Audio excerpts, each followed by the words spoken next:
Praise God. So we'll continue with what Sister Sunita just started. Okay. Praise God. So we see humility helps us to get into grace. Grace helps us to be sensitive or be consistent to see our breakthroughs. Correct? So if we want breakthrough, then we should not ignore humility. Because the foundation is being humble. If I want to see breakthrough in my life, humility, it all begins from humility. You know, there are many scriptures which talks about humility connecting to honor, honor from God. If you look at Proverbs 15:33, in the beginning we'll just talk about this and then we'll go to the root of why we don't walk in humility. Wisdom's instruction is to fear the Lord. Wisdom instruction is to fear the Lord. And humility comes before honor. Humility comes before honor. That means now, what is honor? Honor is actually giving weight. Okay, honor is to give weight or consider something or you prioritize something above everything else. And nobody honors us than God. No one else can honor us the way God honors us. For example, Jesus left heaven, came down here on earth to lift us to a level of where He is now, or what we say is heaven. Correct? So Jesus Himself lowers Himself down so that He brings us back to the honor that we belong to. We all belong to heaven. Yes or no? We are spiritual beings. We are in this world, but we are not of this world. We are of heaven. Jesus had to leave His place of honor or His place where He is king, come down as man, lower Himself as to a level of His own creation, men. Why? So that you and I can be elevated to His level. Are you getting it? That's honor. God Himself honors in such a way. God Himself considers us more than anything else. We are His best creation. We are the most loved one. So God, who is Jesus Himself lowers Himself to our level. Why? So that you and I be elevated to His level. That's honor. So nobody else can honor us the way God honors us. That's why the scripture says honor is there, but before honor, something else is there. What is that? Read that again. You know, we want honor from God. Our prayer life is that way, right? When will you look at me, God? When will you consider what I'm going through? Is that so? And why do we miss the mark of all these kind of prayer? Where is this root? Consistency. But where is the built up? Where is the foundation? Before honor, what comes? Fear of the Lord, or what we say, honor comes. Read that. The fear of the Lord. Yeah, fear of the Lord Is instruction. In wisdom. And humility. Comes before honor. What comes before honor? Humility. Praise God. You see, the pattern of way of praying is not aligned because there is no humility in us. There is no humility. Now, there is no humility, there is something else. If there is no humility, there is something else. Praise God.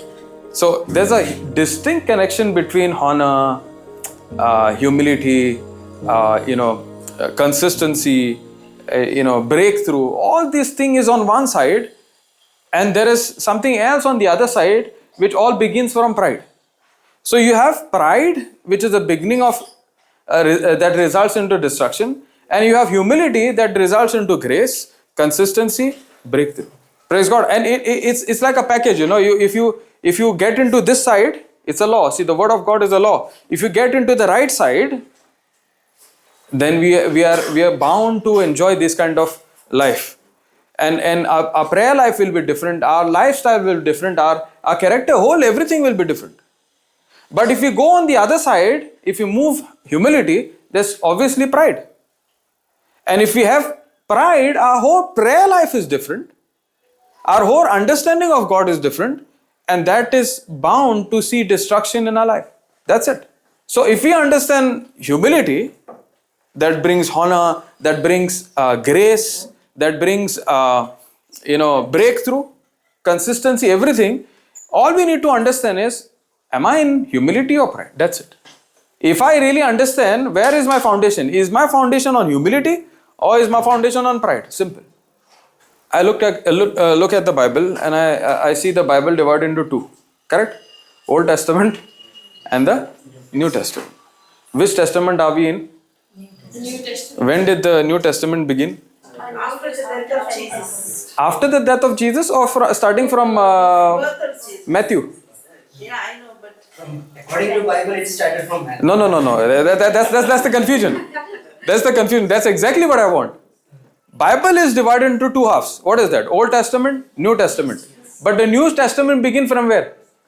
Jesus. New Testament begin from Bethlehem, right? Jesus was born, yes or no? Praise God. And we relate all that is written from that in our day-to-day life. Bible is divided into Old Testament, New Testament, but we are New Testament people. We are under the covenant of grace. Praise God. And the covenant of grace began when actually we received the Holy Spirit.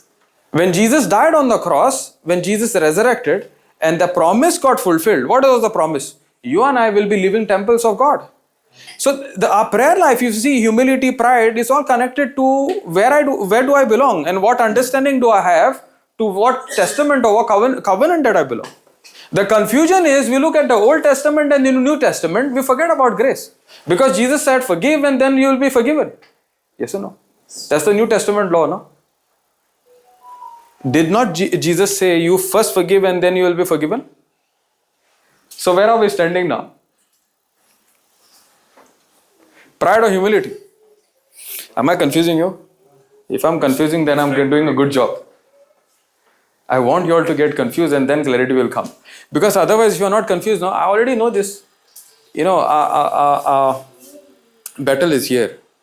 Whether I take the right decision or the wrong decision. If I take the right decision, it will come through the word of God, will change my wrong thinking and result in the right action. Praise God. So we need to understand we are New Testament people, we are new covenant people, and that covenant was actually established from the death of Jesus when he said it is finished, and then we were entered into the new covenant of grace. Thank you, Jesus. Somewhere we have not understood where we belong. Somewhere we have not understood where it all began from. We are under a new covenant, and that covenant is called covenant of grace. You look at Jesus when he was on this planet Earth, and there was a rich man coming up to Jesus and saying, what should I do to enter the kingdom? And what is Jesus answering to him? Sell everything. Sell everything. He's saying, don't commit adultery and all these things, right? Sell everything Later on. But to this man, okay, go to Mark 10, 17, I think. 17 or 18. Jesus said, start on this He started on his good teacher. Good teacher. What must I do What must I do? to inherit the eternal life? To inherit the eternal life, correct? Now, Jesus was on which covenant now? old covenant. Why do I say that? He did not die yet. Praise God, very good. Okay, so Jesus was under the law, correct? Jesus was born when the law was enforced. Jesus was born where the law was enforced. Jesus came to fulfill the law, correct? The scripture says, Jesus himself said, I have not come to destroy, I have come to keep or fulfill the law. That means Jesus was born when? Jesus was born under the law. And this is under the law now. This, what is happening, is under the law. Now, Jesus is under the law. Jesus is born under the law, and Jesus is during the law. Now, he is not talking anything else but saying you need to follow the law. Because what question he is asking? What must I do to enter or inherit eternal life? And what is Jesus answering to him? according to the law. So many things what Jesus is saying during when Jesus was on his earthly ministry is all about law. And we are taking Jesus' teaching and we are still continuing. Failing to understand, he came to keep the law and free us from the law. Now, read what he's answering. Read that again, once again. Good teacher. Good teacher. Okay. What must I do? What must I do? To inherit the eternal life. To inherit the eternal life. And what Jesus is saying? And Jesus said to him. And Jesus said to him. Why do you call me good? Why do you call me good? No one is good except God alone. No one is good except God alone. Then? You know the commandments. Do not murder. Correct. Do not commit adultery. Correct. Do not steal. Correct. Do not bear false witness. Correct. Do not defraud. Honor your father and mother. That means he's drawing up a file what he already knows. Correct? Because they were under the law. And these people were fully aware of the law. You look at the woman who was caught in the adultery. They got that lady in front of Jesus and saying, according to the law, now do this, meaning condemn her, kill her. Because according to the law, if somebody is caught in adultery, in the act of adultery, the high priest or the priest would call the first shot or stone. This is all happening during the law time or when Jesus was alive. All that Jesus is speaking is during the law time. And now read further, what is Jesus answering? And he said to him, Teacher, all these I have kept. Praise God. All these I have kept. Who is this? The rich man or the person under the law, according to Jesus, what Jesus is demanding, he is saying, no, I keep this law. I keep this law. Praise God. Now, this is during Jesus' time. Now, let's look at another incident. A similar question is asked, just like what this fellow is asking. This person is asking, what must I do to be saved, or what must I do to have eternal life? Now, go to Acts 16:30. Yeah. Okay, now this is Paul and Silas. They were in prison, right? If you read this chapter, Paul and Silas were in prison and they are praising God, and this jailer was there who was guarding or keeping the jail. And during that time, if a jailer is not not doing his job properly, then the jailer would be killed. Now, what is happening when Paul and Silas are praying and they're praising? There's a supernatural earthquake. The jail, the gates open, and then this fellow, the jailer, the whole of jail is open. Now, how many people he will keep? So now he sees all these things happening right before his eyes. He sees this is supernatural, and he understands this God who Paul and Silas are praising to is a real God. And he's asking this question, what must I do to be saved? Remember, similar question was asked to Jesus. Many other people came to Jesus and Jesus spoke law. Now see the answer what Paul and Silas are giving. Believe in the Lord Jesus and you and your household be saved. Praise God. Why Paul and Silas is saying don't commit adultery on these things? See, the answer what Jesus gave there was a whole list, right? Do this, and you will be having eternal life, you will be saved.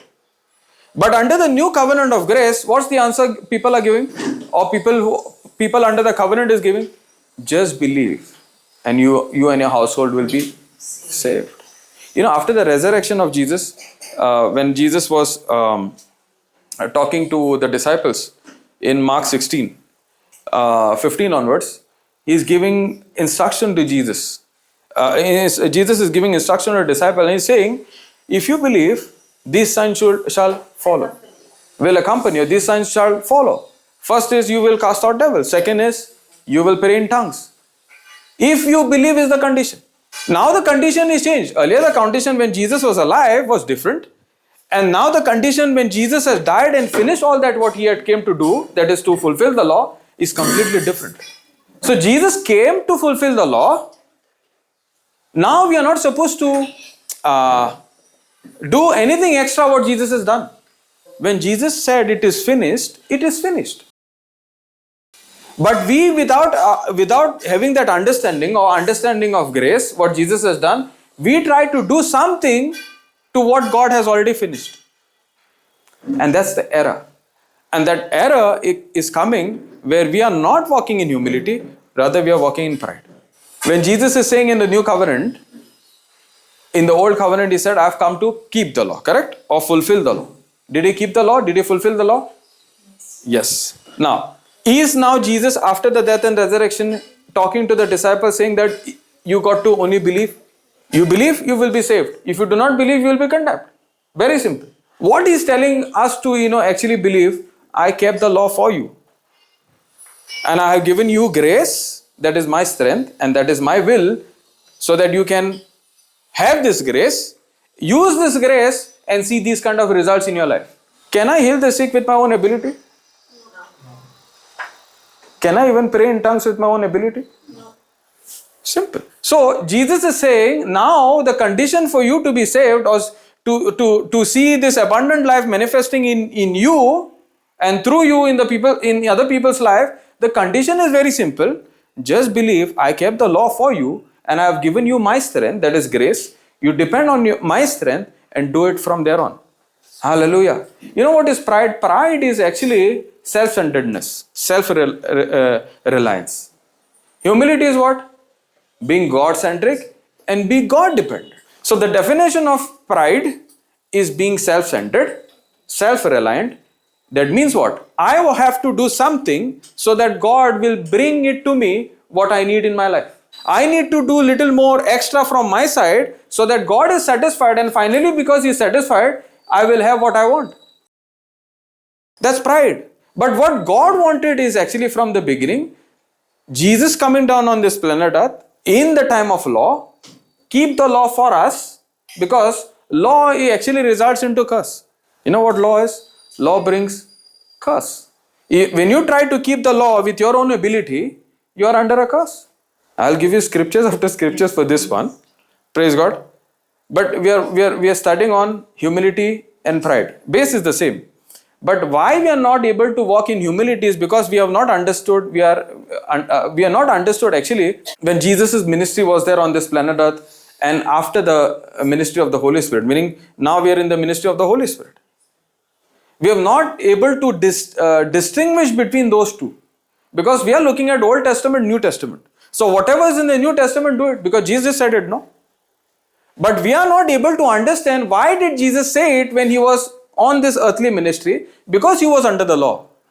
The moment we understand He spoke all these things because He was under the law, and because we are simply believing without the help of the Holy Spirit with our own intellect, we are still under the law.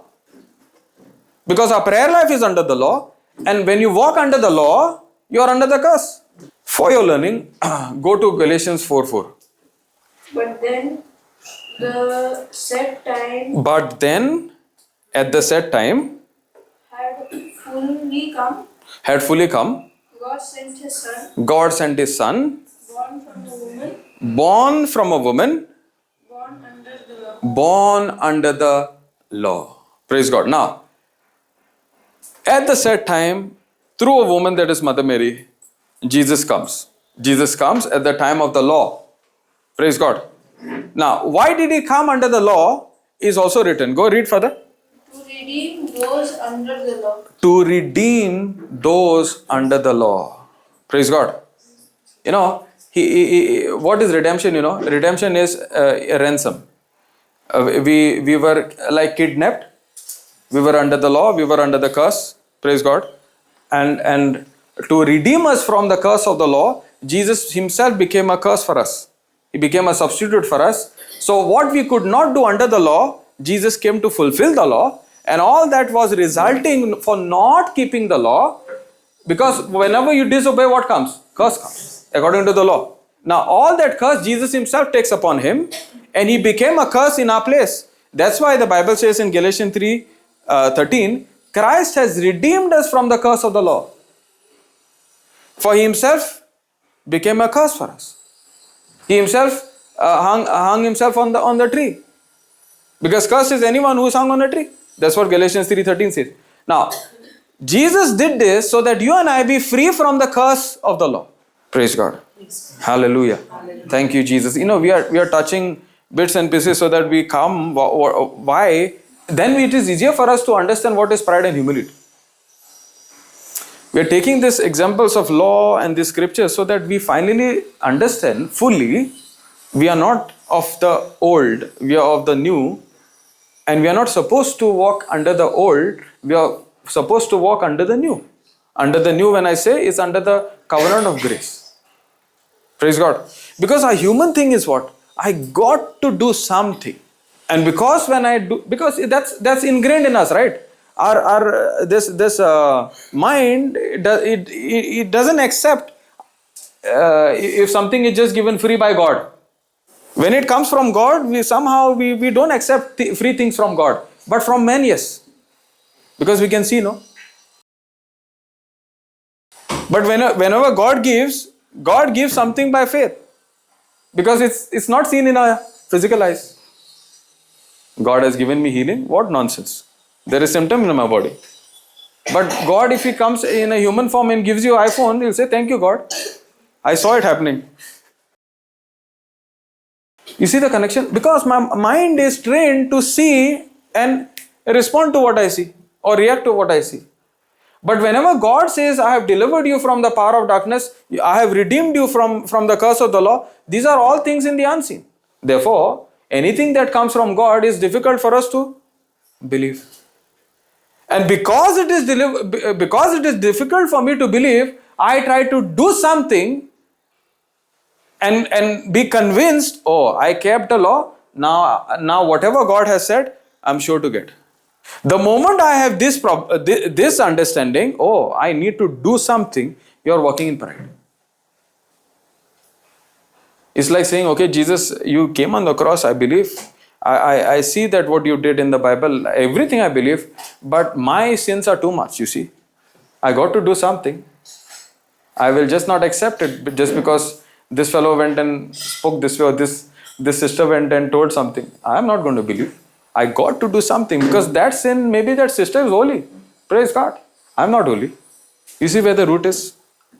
The root is simply because a person has not understood he is under the covenant of grace.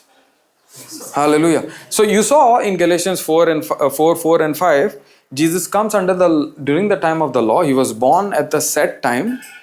And this set time was before the foundation of this earth, that God has set this moment, set this time, Savior, that His own Son will come and redeem us from the curse of the law. And it had to be at the time of the law. Remember, the law is holy. The law is perfect. The law giver is the perfect giver who that person says, only God is good. So the giver of the law is good. That means the law also is good. The Bible says the law is perfect. But the problem was in men. There was an imperfection called sin in men, which was hindering men to keep the law. Law is God's standard. Man is not perfect to keep God's standard. That's it. Praise God. That's why Jesus comes in the time of law, keeps the law, and frees us from the curse of the law. And gives us a new law, which is the law of faith, the law of grace, or what we say is the covenant of grace. Now what we need to do is believe in Jesus by faith and we are saved. That's it. Believe what? Jesus became a substitute for me, paid the price. There is nothing extra I need to do. Whatever He has done is perfect. The moment I believe that Jesus became that perfect substitute for me on the cross, that's when salvation is mine. Praise God. And that's humility. Yeah. So the law was made by us. If I'm right, just correct me. Okay. And the Jesus way of saying it is wrong, or you're following in a wrong direction, is by He Himself coming under the law, following the law, getting crucified, and telling us that, okay, it's taken care. Correct. And now you are redeemed. Correct. And so you are out of the curse of law. Correct. And you just have to believe. Correct. It's a done deal now. Okay, let me explain. That's how it is. Okay, I'll will emphasize a little bit more so that you get your answers even more. Okay. Now first came the promise. There's a promise. There's a promise of God, which is actually grace of God. Promise of God is the grace of God. Okay. Now first comes promise. When you look at Abraham, God gives promise to Abraham. And the promise is very simple.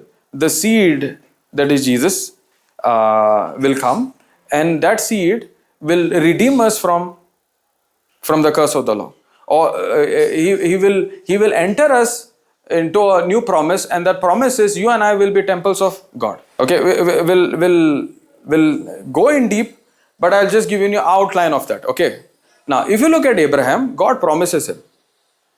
God promises him that through your seed, a seed will come, that is Jesus.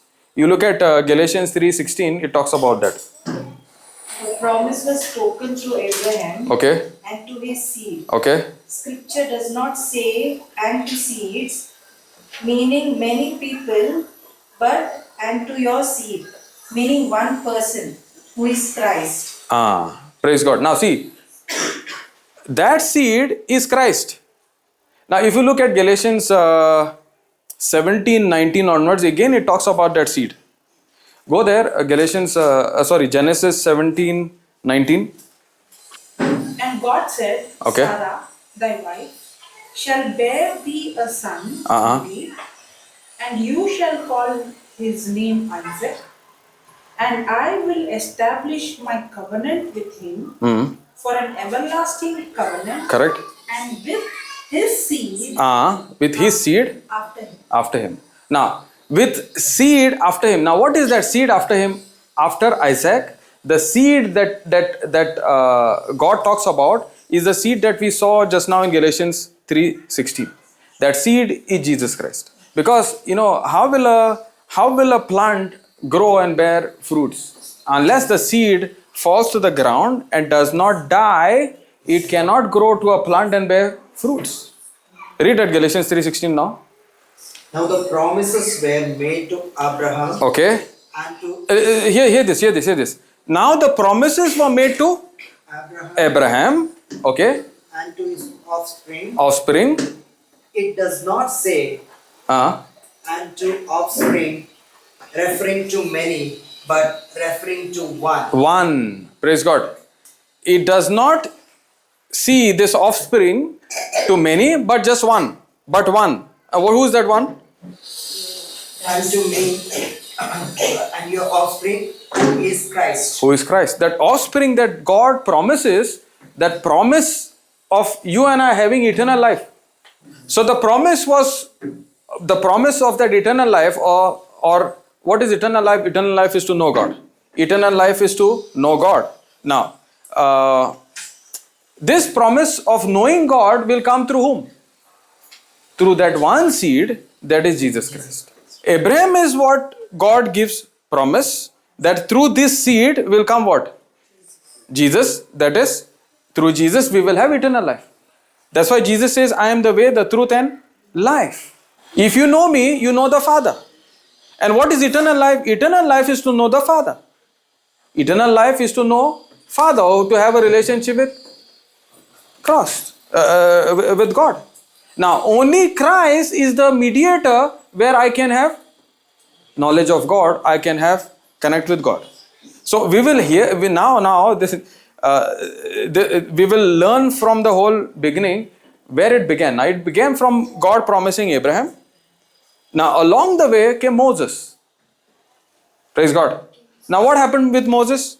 What is the significance that we see in Moses' life that God does? Let's understand that. He gives the law. Praise God. You see, the introduction of the law comes through whom? Moses. So, Abraham, you see the promise. Now, through Abraham, God is promising what? A seed through which we will know God. Seed through which Christ, that seed will redeem. That means he has to die to redeem us through his blood. And to do what? Through him, we now are become children of heaven. Or to know God, or to have eternal life. Only through Jesus we have salvation. That's it. So the promise of salvation begins from where? God promising to Abraham. and then wait for the seed to come at the right time. That is Galatians 4 and 5. During the time of the law, at the set time, who came? Christ came. And why did Christ came? Christ came to redeem the law. Now, you see the promise beginning from Abraham. Now comes Moses, and through Moses what comes? Law. Praise God. Now, let's understand why did law come. You know what people were actually trying to do? People were actually trying to have eternal life, or have salvation, or have everything from God, or salvation itself by their own doings. But the actual plan of God is what? Only the Savior, His only Son that He chose to give to the world, through Him only salvation had to come. There is no other way. Jesus is the way. That's it. Only through Jesus we have salvation. But these people of Israel, the chosen generation, could not understand that, because they were depending on their ability. Praise God. Now God introduces law. Now law is perfect, law is holy. But law had a ministry. Law had something called a purpose. And what was the purpose? Only to show man you cannot do on your own. The administration or the ministration of the law God introduced is only to highlight to man, listen, you may do all that is good, but you cannot be justified through your doing, through your ability. Why? Because there is imperfection in man. And what is that imperfection? Sin. Did you get that? So you have promise coming. Now through Moses what comes? Law comes. Why there is law? Just to highlight to man, listen, you cannot do it on your own. You just cannot do it on your own. Now, there are many scriptures to this, but we'll take few. Okay, go to Galatians 4, read 23 onwards. But before faith came, we were kept under the law, shut up unto the faith which should afterwards be revealed. 24 says, wherefore the law was our schoolmaster to bring us unto Christ, that we might be justified by faith. You see, the scripture is saying the ministry of the law, the introduction that God introduced law to men, is to do what? It's like a schoolmaster. And what is the schoolmaster's job now? To bring us unto Christ. Or in other words, to bring unto the realization, I can't do it on my own, I need Jesus. I need the Messiah. Did you get that? Very simple. And the scripture is very, very self-explanatory. It says, the schoolmaster called the law was enforced by God, was given by God to do what? Lead them to a realization, I cannot be saved with my own ability. I need the Savior. His name is Jesus. That's all. So the law was introduced to lead us in a direction that God wanted to show them, because they were in another direction. And what was the direction? I can keep it and I can be saved with my own ability. But what God shows up, God, what we see is 10 commandments, but it's broken down to 600 plus laws. And the Bible says in James 3:10, if you miss on one, 2:10. You miss on one, you have not broken the whole law. Praise God. So imagine 600 points highlighting to one direction, and that direction is I can't do it on my own. I need Jesus. Simple. Did you get that? Now Jesus comes during that law, because the law is like a schoolmaster leading you to Christ. So Christ has come. Now all we need to believe is what Jesus has done. That's it. Did you get that?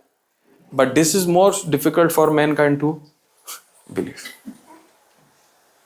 So the law is for those who are finding it difficult, who are trying to do it with their own ability.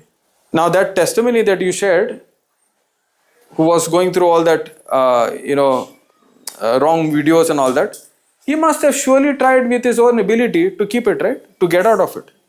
Again, the person, if you talk to him, again, if you try to do it, you might be successful for some time. But there's a time coming, you're doing it even more. It's again the law mentality. I can do it on my own. That's why the scripture says, walk in the spirit and you shall not fulfill the lust of the flesh. Only when you understand I need Christ, that's when you're walking in the spirit, and that's when God is giving you that strength. That strength is giving you the ability to resist sin. You know what is sin? Sin is something God hates. God cannot stand sin. And what is sin in the new covenant? Simply not believing in what Jesus has done. Praise God. So walking in the spirit is what? Believing in what Jesus has done. The moment you said, Lord, I can't do this, I have tried my best, but I believe that you are real, you are alive, and your strength is with me. I'm not going to focus on my action. I'm going to study your word day and night. And the moment you are doing this, you are walking in humility. And the moment you walk in the humility, Bible says, grace is given to the humble. Now what is grace? Grace is God's strength that a person is receiving. That grace is giving birth to the right action of faith. And that right action of faith is giving you strength day by day, not focusing on your action, what you're doing, but again and again focusing on what Jesus has done. And there's a time coming that desire, that urge of getting into that action is killed right from the roots. That's how grace works. Now let's go back to this part. Law, introduction of the law. You see, now the law is given to do what? Just to simply teach men. You cannot be justified with your own doing. You cannot be justified in front of God with your own deeds, or what you say is all good deeds. Because the Bible says what you do, your good deeds is like filthy rags. So that's why it's so very important for us to understand, have I really understood what did Jesus come to do? Have I really understood what was Jesus saying in his earthly ministry?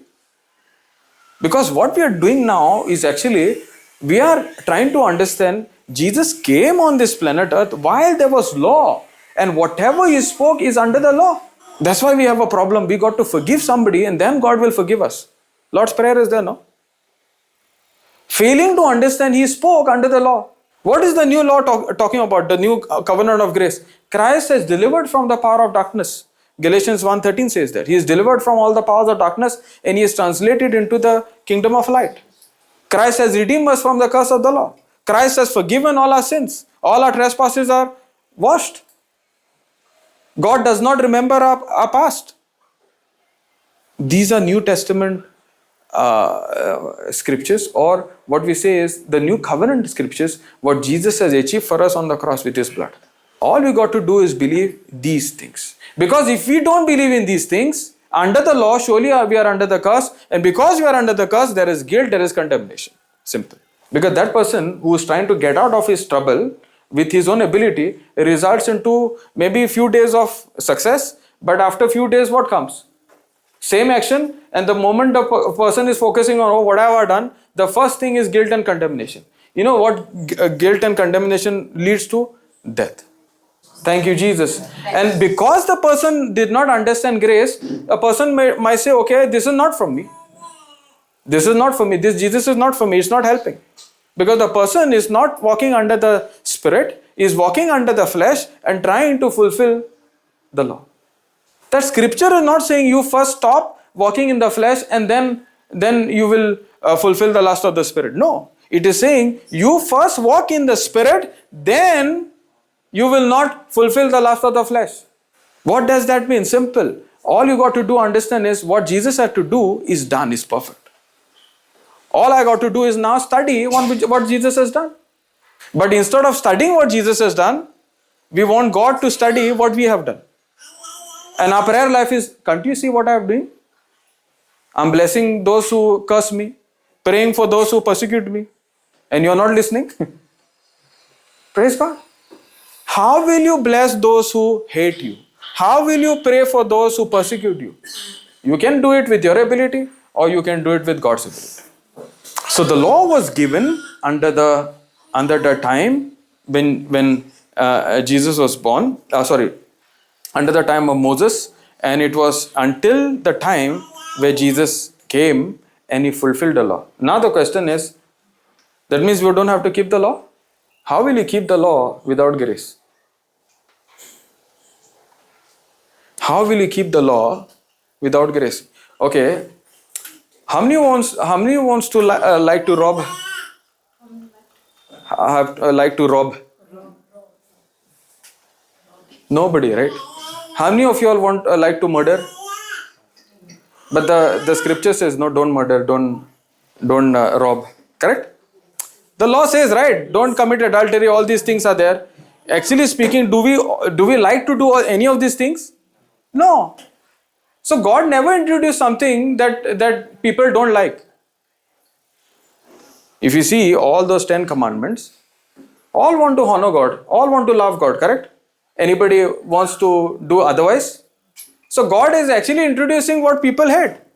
But yet what people hate, they could not do. How many wants to commit adultery? Nobody. So God did give something that man hates, right? Yes or no? Yes. But yet man, the Bible says if you look at a woman with lustful eyes, what is happening? So man cannot keep something even though he knows that he hates. Why? Because there's a problem in man called sin. You know what is sin? Sin is a nature that pushes men or teaches men to do against what you hate. So now grace is given. Grace is not a license to sin. But grace is an empowerment by God to overcome sin. So now it's not only those 10 laws. Anything that God hates, you will begin to hate when you understand grace. Simple.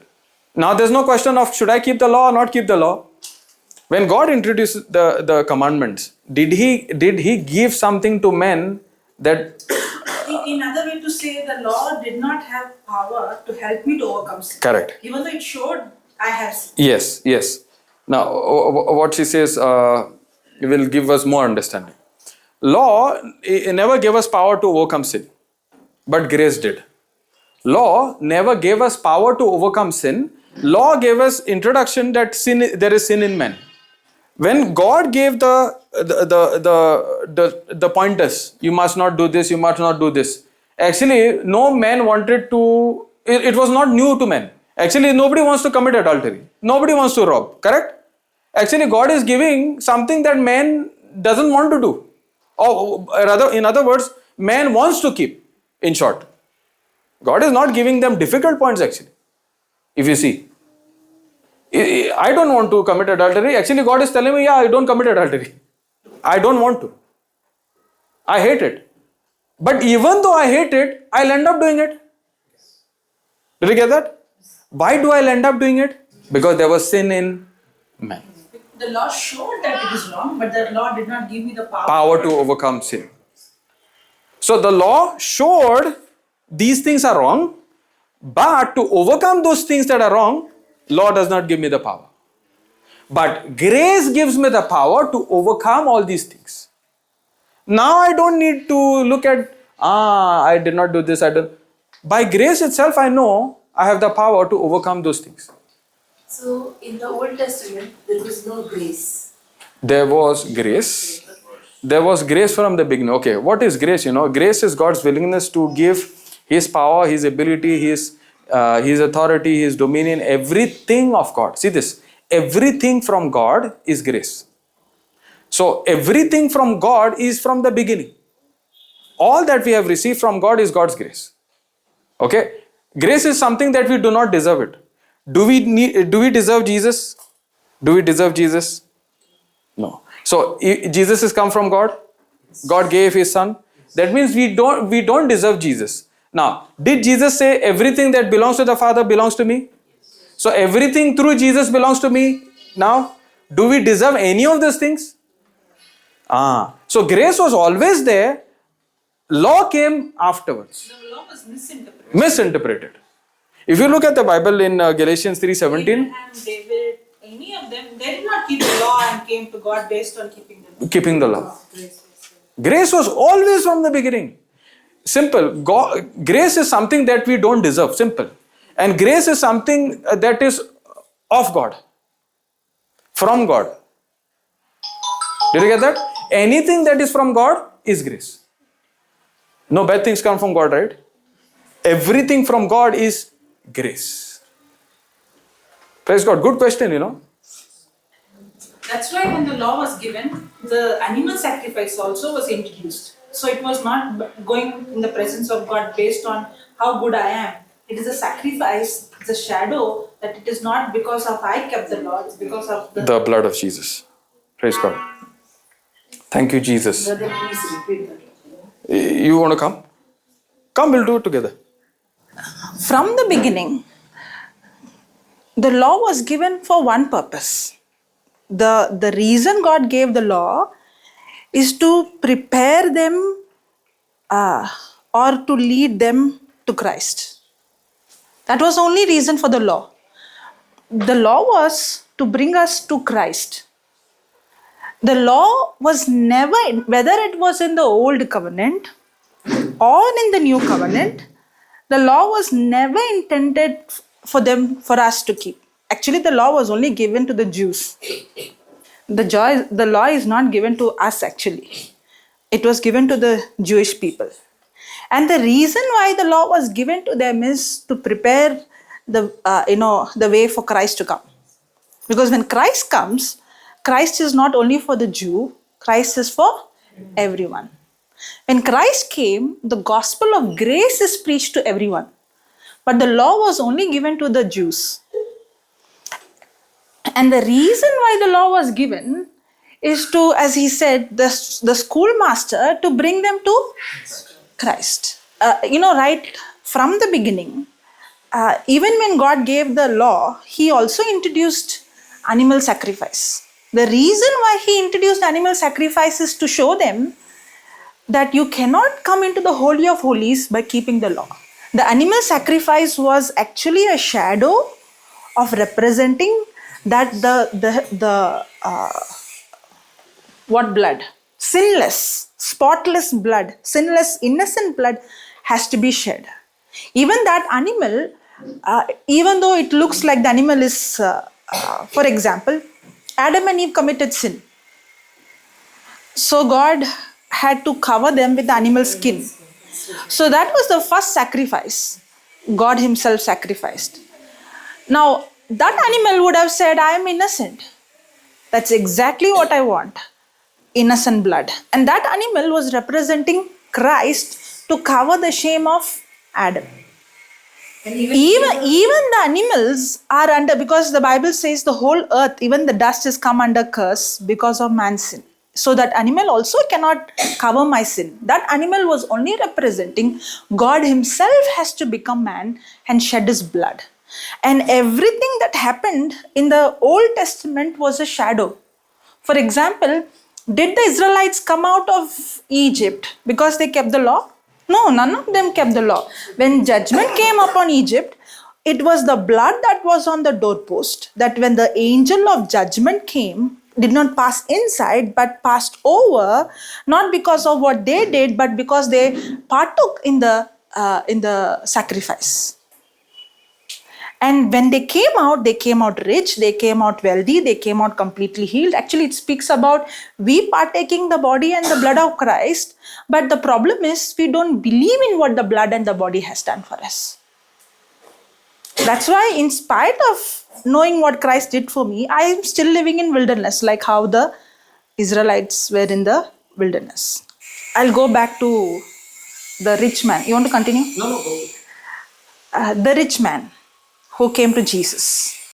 And you see the other place, Paul and Silas, the jailkeeper, coming and asking the question, what should I do to be saved? Now, the same question this man is asking, the rich man is asking Jesus, what should I do to be saved? Now, it looks like from outside, Jesus is expecting him to keep the law. Read that, Mark. And when he was gone forth, and when he was gone forth into the way, there came one running and kneeled to him and asked him, Good master. okay, stop. What did he say?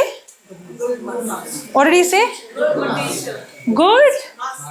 Good? Master. Good? Master. Now I want you to pay attention to this, okay? He called Jesus good master. Okay, don't forget this. Okay, then What shall I do that I may inherit? What shall I do? What shall? I do. What shall? I do. What shall? I do. That's what our focus is always on.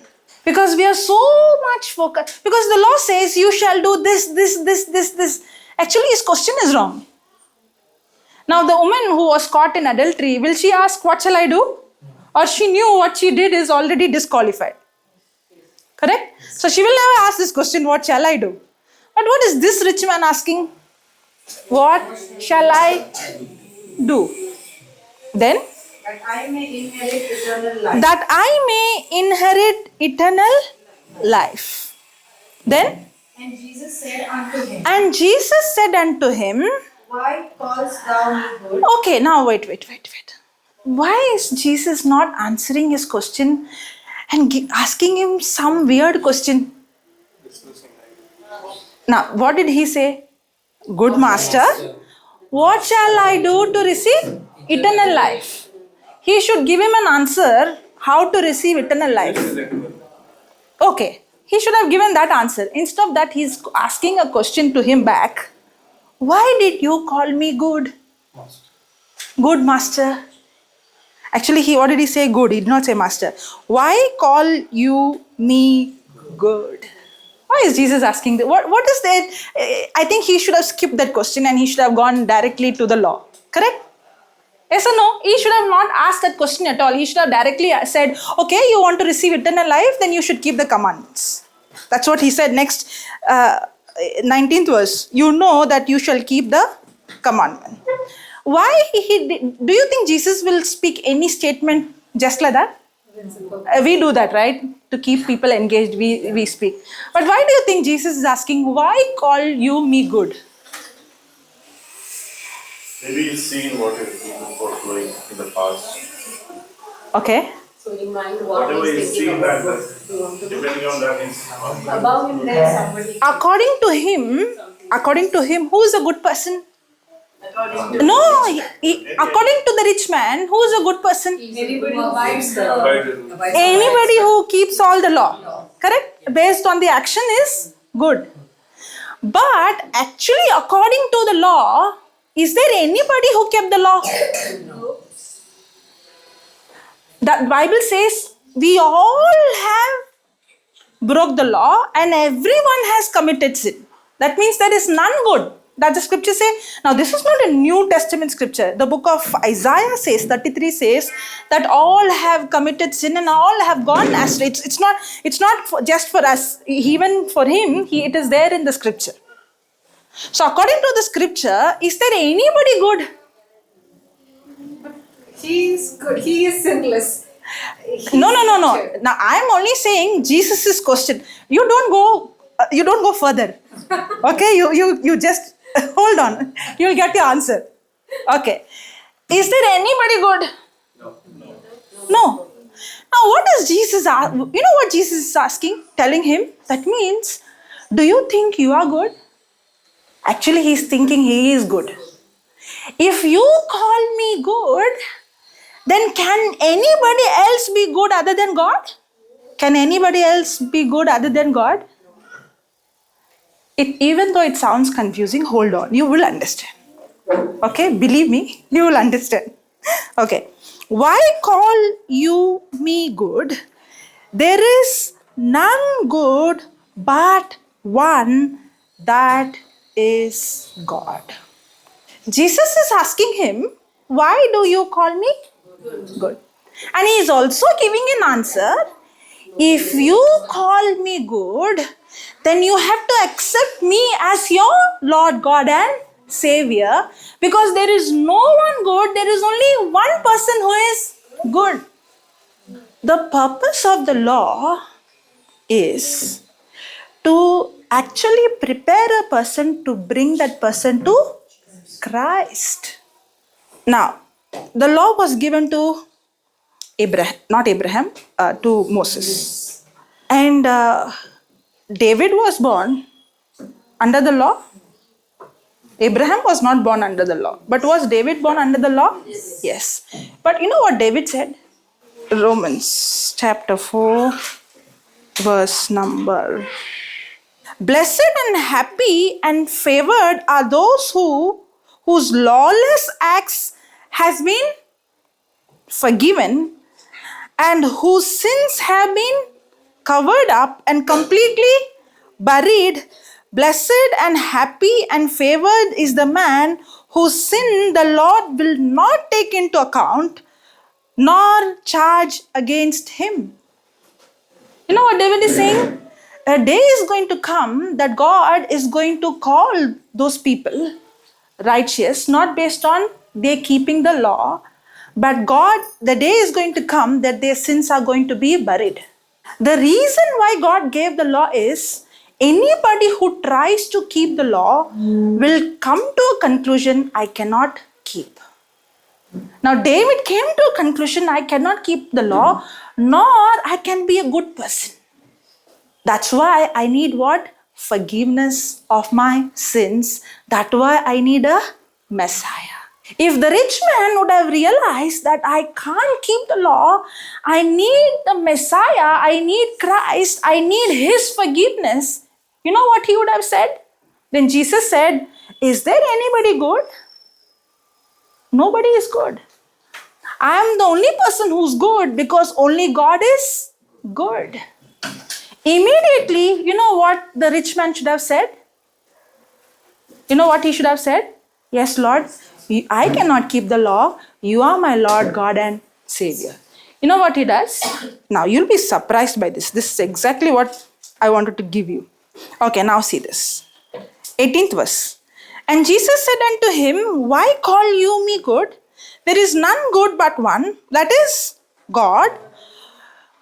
You know the commandments. Do not commit adultery, do not kill, do not steal, do not bear false witness, defraud not, honor thy father and mother. He answered and said unto him, Master. That means I will not call you any more good because I don't accept you as my Lord God and Savior. He did not call him after that good. The moment he understood, Jesus is hinting him that I am the way, I am the only way for eternal life. That was Jesus' answer. If you call me good, then you have to accept me as God. Because I am the Savior. You cannot enter eternal life by keeping the law. But the moment Jesus said, I am the way, he did not maybe say in word, but that is what he meant. The moment he realized that if you are good and if you have to be my God, believing in you, no, I'm not going to call you good anymore. That's why he calls him Master. Why? Because I did keep all the law. It's not you who's going to give me salvation. It's my own good works that's going to give me salvation. That's why he answered and said unto him, Master, all these I have observed from my youth.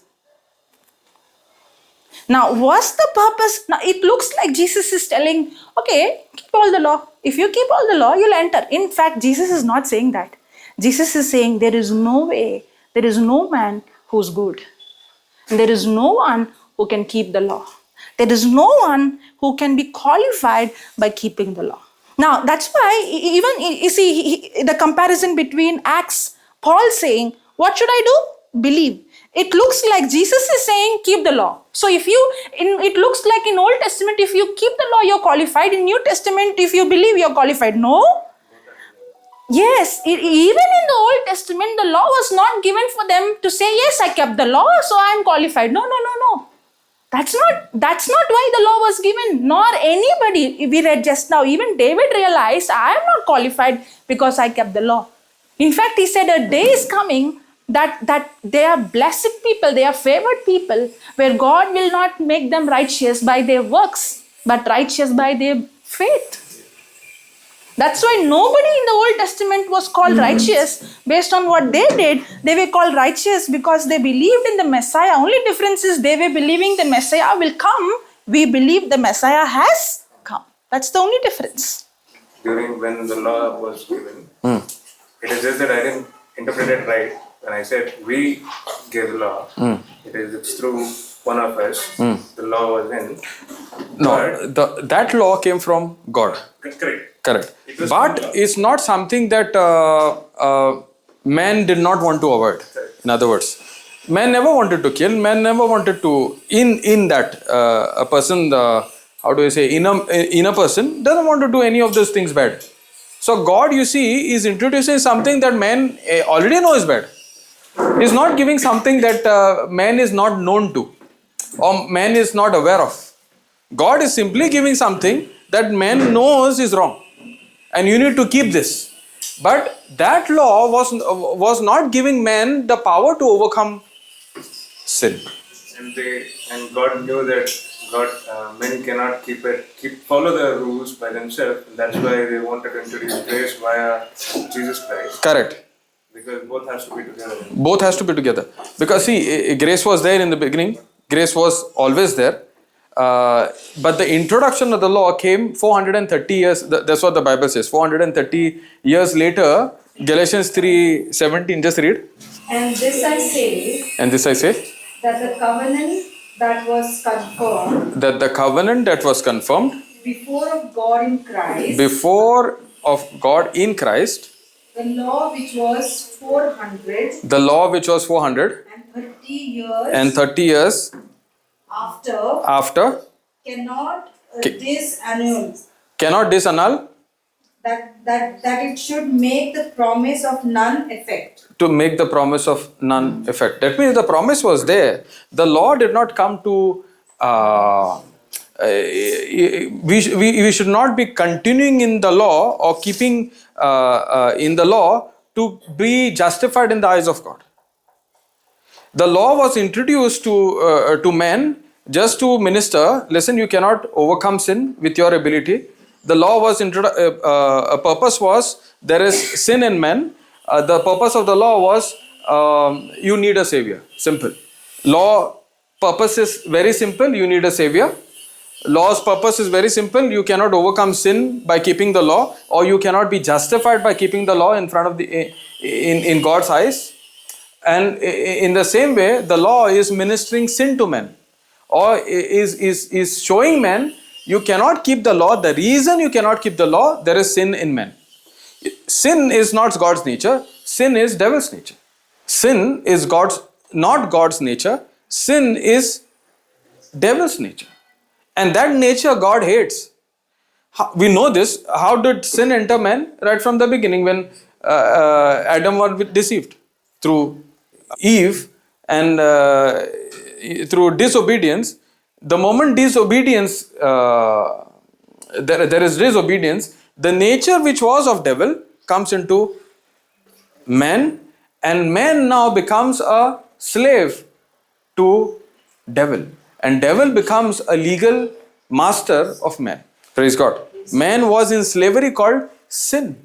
So man wants to do right, but the nature which was, what is slave doing?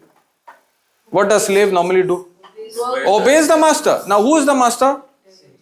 Devil. That nature called sin is what?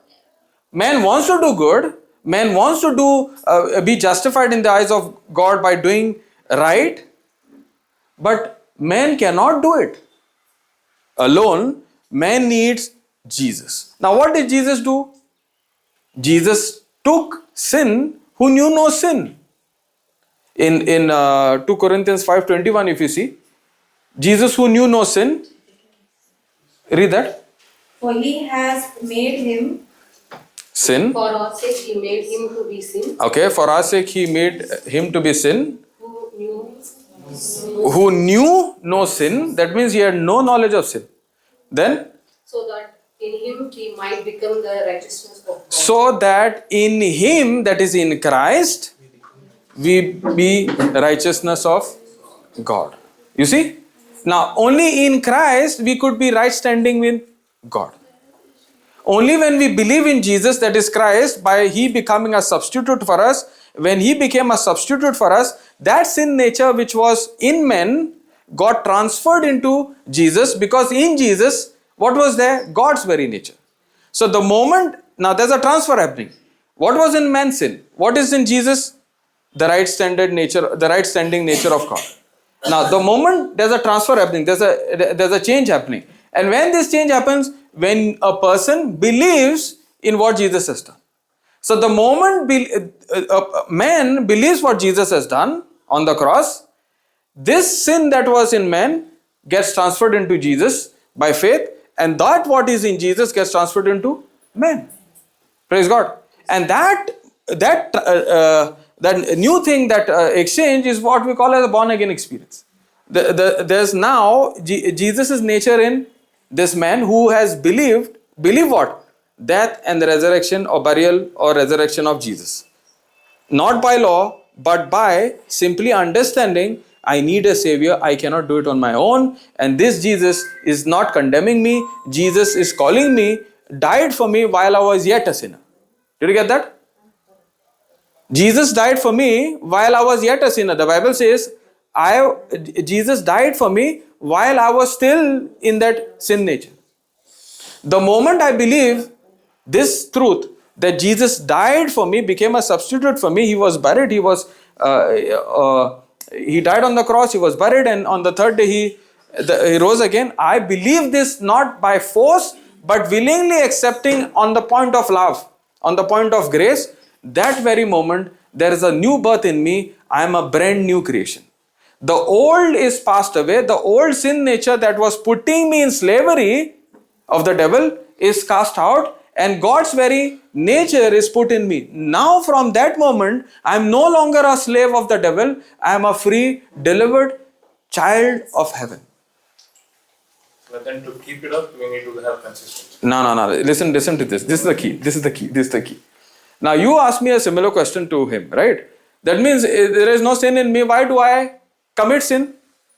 Correct? There's a huge difference between sin and committing sin. Noun and verb. Now and what you said? Noun and verb. A noun and verb. Praise God. Because if you ask somebody what is sin and sins, you'll say, okay, sin is one, sins are many. But sin is a nature that makes men to commit sins. Praise God. Now the question is, if there is no sin in me, why do I commit sins? Correct? That was the question you asked, no? If there is born again, there is no sin in me, so why do I commit sins then? Okay. Praise God. Romans 12:2 says, Do not be conformed to the world. do not be conformed to this world, but be you transformed by the renewing of your mind. So that you may discern what is the will of God. That you may discern the will of God. Now see this. In my spirit there is no sin. My real identity is now, I am a spirit, right? God is a spirit, I am a spirit. My real identity is a complete born again. It has nothing of the old. My spirit is completely free, is completely whole. Where's the problem? In my mind. Grace is something that is received. Now, grace is available for everybody, right? Grace is what Christ has done. But for me to operate in grace or to reach to grace is humility. For me to reach to grace, what is grace? Grace is God's strength that helps me to not to do that wrong action anymore. Did you get that? Grace is what Christ has done. All that I believe what Christ has done is through faith. All that I understand what Christ has done is through faith. Any spiritual thing that I need to understand, I can only understand with a medium called faith. Praise God. You know, faith is like a bridge that connects me to what Christ has already done. So, what Christ has done is called grace. But for me to access to that grace, what Christ has done is called faith. And for me to access to what Christ has done has to be from the point of humility. Now, my spirit, there's everything done. I don't have to do anything. Christ has already done it for me. But I got to do something. Now that might say, okay, do something. Here also they are doing. That doing is believing on what Christ has done. And that doing means day and night when I study the word of God. Because when a person is born again, you know what happens? The person is alive everything that is of God. You know who is a born again person? born again person will have an extreme hunger of running after what God is saying. A baby is born, parents are very relaxed now, no? No. Bundle of joy is in the home. Huh? Praise God. Every 15 minutes, I want milk. Correct? Every 2 hours. I said 15 minutes. Thank God mothers are here. Praise God. Thank you, Jesus. So let's say every 2 hours. Every 2 hours. But where is happening, right? Why? Child is hungry. The child is hungry, right? Why the child is hungry? For the nourishment. Nourishment, correct. In the same way, when you say that you're born again and you are not hungry for the word, then there's some problem. Cry every 2 hours. If the baby does not cry, that means the baby is dead, If baby does not cry, baby is dead. Or some confusion. So if I am not hungry for the word of God, sorry, I'm not born again. I'm dead. I can be saying I'm born again. I can be saying I'm baptized. I can be saying I believe in, I'm born in this family and so and so. So born again. Born again is a one time, but it's still a continuous process. That continuous process is because I'm now hungry for the word of God. That word of God is helping me to renew my mind, and that power that my mind is renewed, I'm getting transformed. My actions are also getting transformed. If I'm born again, really born again, and I'm hungry and thirsty for the word of God, genuinely from the heart, just not because I am telling you to do, but it is coming from within, my action could be still wrong. Praise God. But this power of God that is helping me to renew my mind is helping me, giving me the power, that is grace, that is helping the person to change from the wrong action to the right action. So it's a process. So I was doing that. I believe I can't do this on my own, and I accept Jesus as the Lord God and the Savior. There is a power that is in me that is giving me the power to change the wrong action to the right action. It's a process. Now, Jesus is not looking at my action. God is not looking at my action. God is looking at His Son's action. It's not about my performance anymore. It is about what His Son has done, or what God Himself has done. There is a a person is born again, but that hunger is not there in the person. The person is not born again. Not born again. Not born again. A child is born, the baby is not crying for milk. There's some problem with that baby, right? In the same way, a person who is saying he is born again. Shall I read one scripture for that? Read. Example, actually, child. Yeah. You believe that there is one God? You do well. The devil also believe and tremble. But will you know, O vain man, that faith without work is dead? Dead. That means, just because somebody says I believe, doesn't mean the person is born again. Even the devil says I believe in God. Believing in God, the devil believes there is only one God. In fact, the devil trembles that there is one God. But did the devil make him as his God, Lord God and Savior? There is big difference. Just because somebody recognizes him as God, doesn't mean enough. Oh, you will continue. Just because somebody recognizes him as God, doesn't mean he's qualified or he is born again. Finish. Praise God. So, Yeah. I like these questions. Yeah, these questions are good. Praise God. also, so it does not mean a person who is baptized is born again. Not necessary. Not necessary. Baptized means the person is a childhood, right? So Yeah, small. yeah. How can the See, a person who is not I cannot have salvation on somebody else's behalf. That's why, you have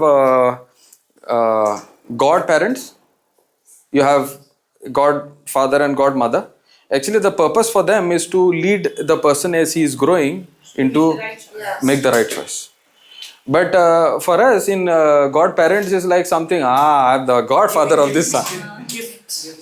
But actually, somewhere we have missed the mark, big time. And we have come to this conclusion, if, this will, when they hear, this will bring a lot of questions. Praise God. But we have to hold on to the truth. Remember, if you hold on something that is not the truth, you are in pride. Praise God. And when there is pride, there is destruction. So all those rituals will not help us. Unless the person understands the truth. That's why Paul said, no, the circumcision is not in the flesh, in the heart. In the heart. Praise God. Which we follow usually. The baptism kind of and religious. On those times it is circumcision, now something else. Something else. Praise God. So that's why the person only who believes genuinely, people when you hear people preaching, if you don't believe in Christ, you're going to hell, going to hell, going to hell. That also is dangerous. Because Paul said, if you preach any other gospel than the gospel of grace, is dangerous. Praise God. So we need to stick to the truth. And the truth, when we stick to, is going to set us free. So the worldly process of baptism and Holy Communion can happen whenever it is happening. Until unless you take it within, you are not fully transformed. Correct. Correct. That's why the Bible says, unworthily taking the body and blood of Christ. What is it, unworthy? Taking the body as a ritual, but not believing it from your heart. Praise God. Did you get that? When you're done with this ministry on earth, whatever you're doing, can you say, bring somebody along when you stand in the judgment place? Let me call my parents, because when my parents were, they were also there when baptism happened. When it comes to judgment, only you and God. That's it. When it comes to that judgment, it is only between you and God. That's it. Jesus has done for us. We only need to believe it. Correct. The only sin that can result me into eternal death, eternal condemnation, is the sin of not believing in Jesus. Praise God. Sin against the Holy Spirit. Sin against the Holy Spirit, sin against God is the same. The Holy Spirit has come to Convict us what Jesus has done.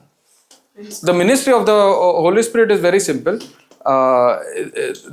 has come to sin. He has come to convict us of sin. What is the sin? Sin of not believing in Jesus. Second is judgment. Second is righteousness. That righteousness is not because of my doing. That righteousness is because of what Jesus has done. Did you get that? And the third is judgment. That judgment is the devil who was bringing condemnation and sin is no longer having hold on you. You are set free. Because the devil is judged.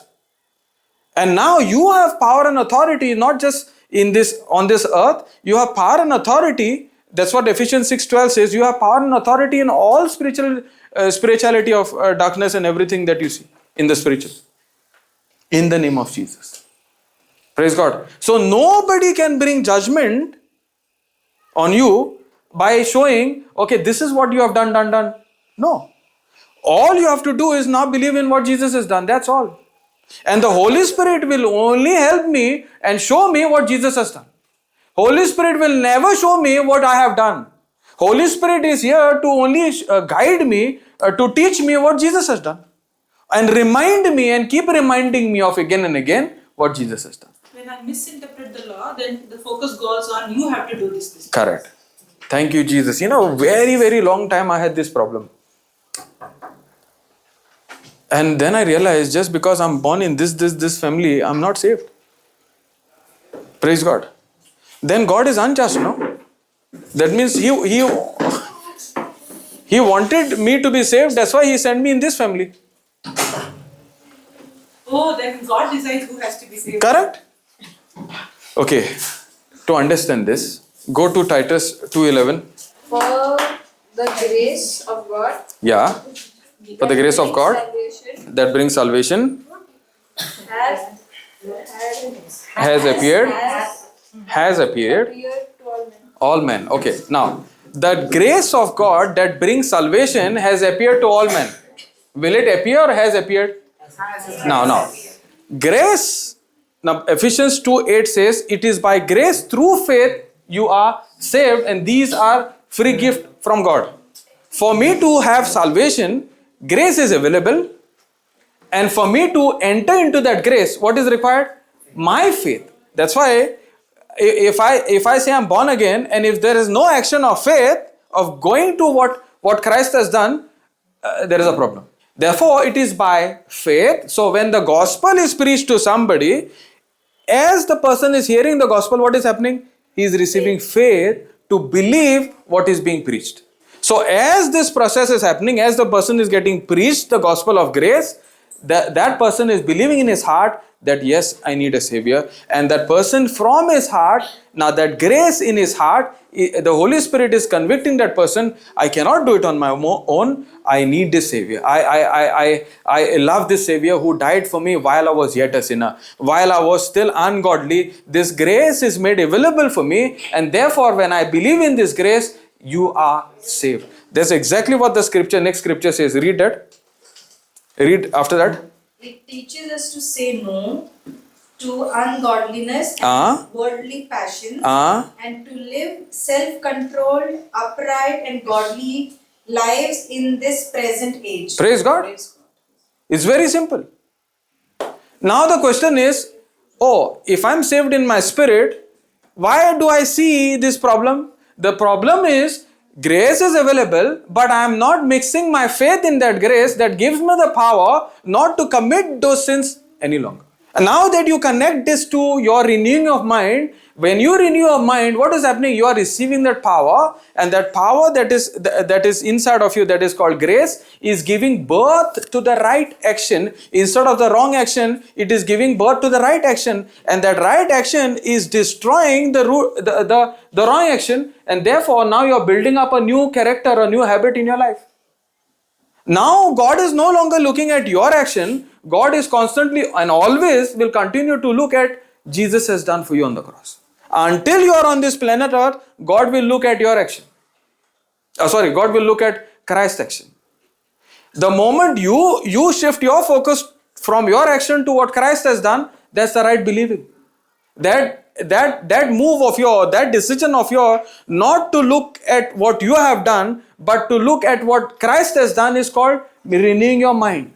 And while this process is going, this is not a short-time process, this is a lifetime process. As you continue to do, you are operating by faith. And when you are doing this, that what pleases God. And when you are doing this again and again, what is happening? You are developing God kind of character from inside. That God that is inside of you, the resurrection power of God that is inside of you, is beginning to reflect in the outside of you.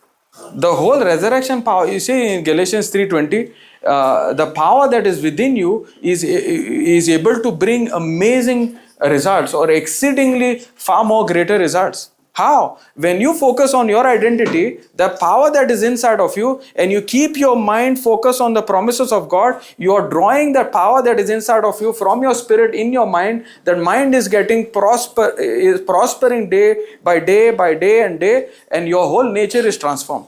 So, if you say, okay, I am born again, but why do I see the action not corrected? The action is not corrected because you have not focused on renewing your mind.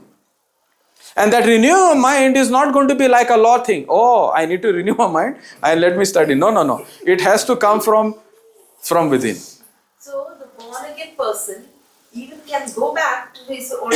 Once a born again person is born again, praise God, my action will not define me whether I am born again or not born again. Okay, let me put it this way. Somebody who is drinking alcohol, what do you call him?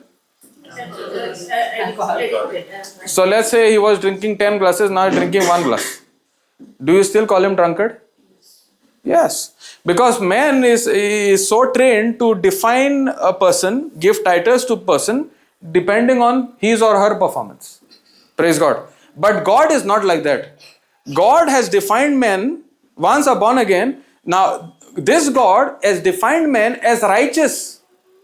Not based on his or her performance, based on his son's performance.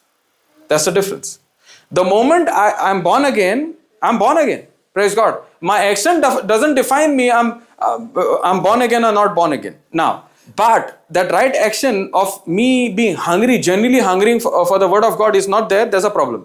When a child is born, do you tell the child, okay, when you get hungry or something, you whisper in his ear or her ears, when you get hungry, please cry. Huh? Do you tell the baby? When you get hungry, please cry. Huh? Praise God. It's that way. When a born again person, you don't say, okay, please study. Huh? Please read the word. Huh? How many hours should I study? How many times I have to confess this? What scripture should I take? That's the problem. The questions brings a question mark. Are you really born again? I should be asking, am I? Actually, when I was studying this, I was driving and I suddenly this like, God, I'm learning on this and you're teaching me. Am I really born again? I started to ask this question. What is that? Sorry, maybe away from the subject. Born of water and spirit. I don't know. Praise God. I don't know. Why, brother? Please say something. Born of water and spirit. Okay. See, water resembles life. Okay. Spirit, and even the word resembles life, right? The word of God is spirit and life. Now, in the Old Testament, Old Covenant that you see, there's a circumcision done by human hands. Go to the same Genesis 17, the later part. Abraham was 99 years old when he was circumcised in the flesh of his foreskin. Okay. Okay. Now, circumcision is something in the natural, okay? The skin of the person is cut off. Now, once the skin of the person is cut off, there is no way the skin will grow back. How does it resemble in the New Testament? Go to Colossians 2:11. Now, this circumcision that we are talking about in the natural is done by human hands, okay? Colossians 2:11. In him Okay, in him. also you were circumcised Okay. with a circumcision made without hands, Okay. by putting off the body of the flesh by the circumcision of Christ. Praise God. Okay, now you see the first circumcision is done by human hands. Okay, now this circumcision is in Christ. You know what is that circumcision? The old has passed away. The skin that was cut off by human hand does not grow back. The old has passed away. Behold, all things are made new. Now 2 Corinthians 5:17 says, see this. Therefore, if any man be in Christ. Now that scripture says, in Christ, there's a new circumcision, correct? In Colossians 2. And therefore, if any man be in Christ, he is a new creature. All things are passed away. Now, the circumcision which was done by natural hand was resembling to this act of God by faith, that the old nature, that skin that is cut off, just the way the skin that is cut off does not grow back in man, in the same way, when this old nature called sin is cut off, this sin nature can never come back to man. Did you get that? The old thing is passed away. Behold, all things are made new. And this operation of circumcision of the heart that we see, that born again experience that we see, or the greatest miracle a man can have, is that born again experience, is the old nature of sin is cut off from man, which will never ever grow back in man in his spirit. Because this circumcision is not done by human hands, is done by the Spirit of God. Praise God. Now, when Jesus was died on the cross, Jesus was buried, and on the third day, God rose. He was risen from the dead by the resurrection power. Now, baptism is what? You and I are immersed in Christ, in spirit. That we say. 12th verse here. Yeah, read it.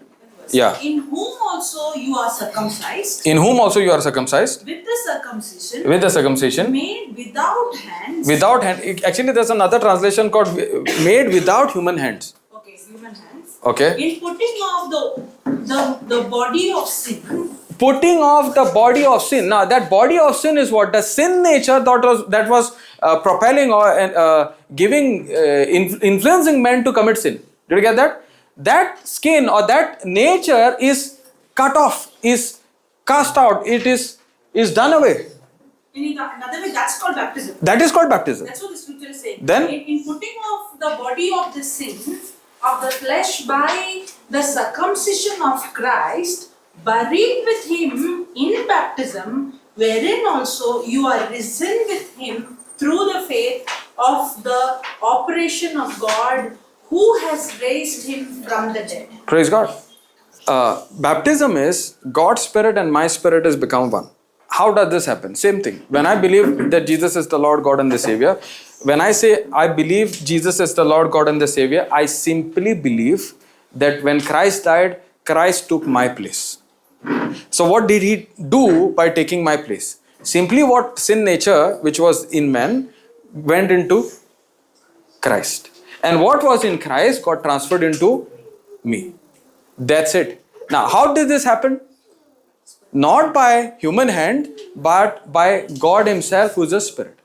In him you were also circumcised with a circumcision not made with hands, but by the spiritual circumcision of Christ, in the stripping off of the body of the flesh, the sinful carnal nature, having been buried with him in baptism and raised with him to a new life through your faith in the working of God as displayed when he raised Christ from the dead. Okay, now baptism, let's go to to understand more on baptism, okay?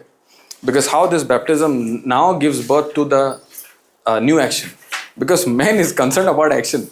You talk about anything, my actions are still the same, no? Why is my action not changing? So the action to change, I need to renew my mind. Because the power that brings that right action is inside of me. But for me to tap into that power, I need to mix my faith. Praise God. If I do not mix my faith into that power, it will not just see results. It will not bring results. So you could be born again and still be cold and be worried about your actions. Praise God. Go to Romans 6, 3 onwards. Know you not Okay, know you not that so many of us, that so many of us as were baptized in Jesus Christ, were baptized in Jesus Christ. That means, hold on. That means they were born again. Know you not, that means something that I don't know. So something that I'm missing out. This is something to a person who was baptized, that means they're born again. So, literally, the word baptism means Being immersed in Christ or being born again in Christ. Crucified, believing in what Jesus has done. not that all actions which we. No. Result of it. Action is the result. Now that I know, okay, God, this is what you have done, I'm going to run after you. You know what is producing that action? Knowing God. Why it is not producing action? Because I don't know something. That's the scripture says. Know you not, that means I don't know something, therefore I'm not, the right action is not yet produced. There is something I need to know, that knowing Christ, knowing the love of God, knowing the grace of God, knowing the power of God that is inside of me, that will produce the right action in my life. The newness of life is inside, but it will not bring any action or not bring any result unless I miss out something that God wants me to know. So, Jesus said, the one who believes, teach them everything I taught you, and one who believes, baptize them in the name of the Father and the Holy Spirit. Correct. So, the meaning, baptism maybe. Baptism is not... baptism is circumcision. is circumcision in my heart, that is done in the spiritual, is by faith. Okay. Now, water baptism, right? Are you talking about the water baptism? No, the complete meaning of baptism. Okay. Yeah. The both are equally the same. Okay. That action of me having water baptism should be first understanding what is spiritual baptism. Now, what we are trying to do, we are trying to reverse what God has done.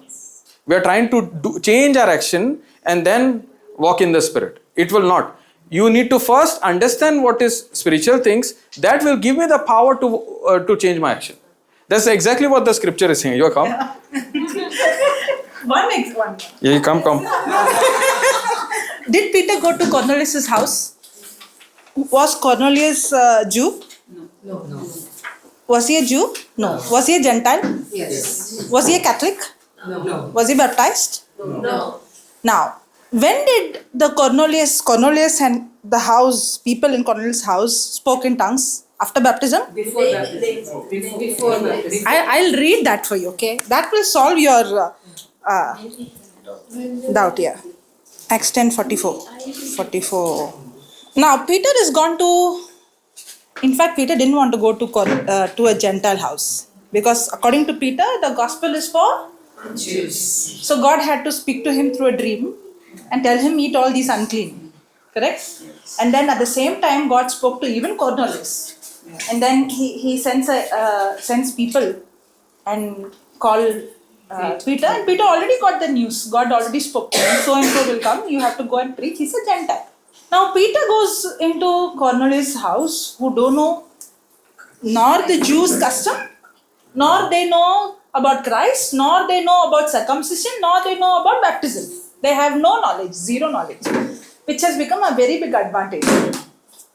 Because the Jews had the knowledge that I had to be circumcised.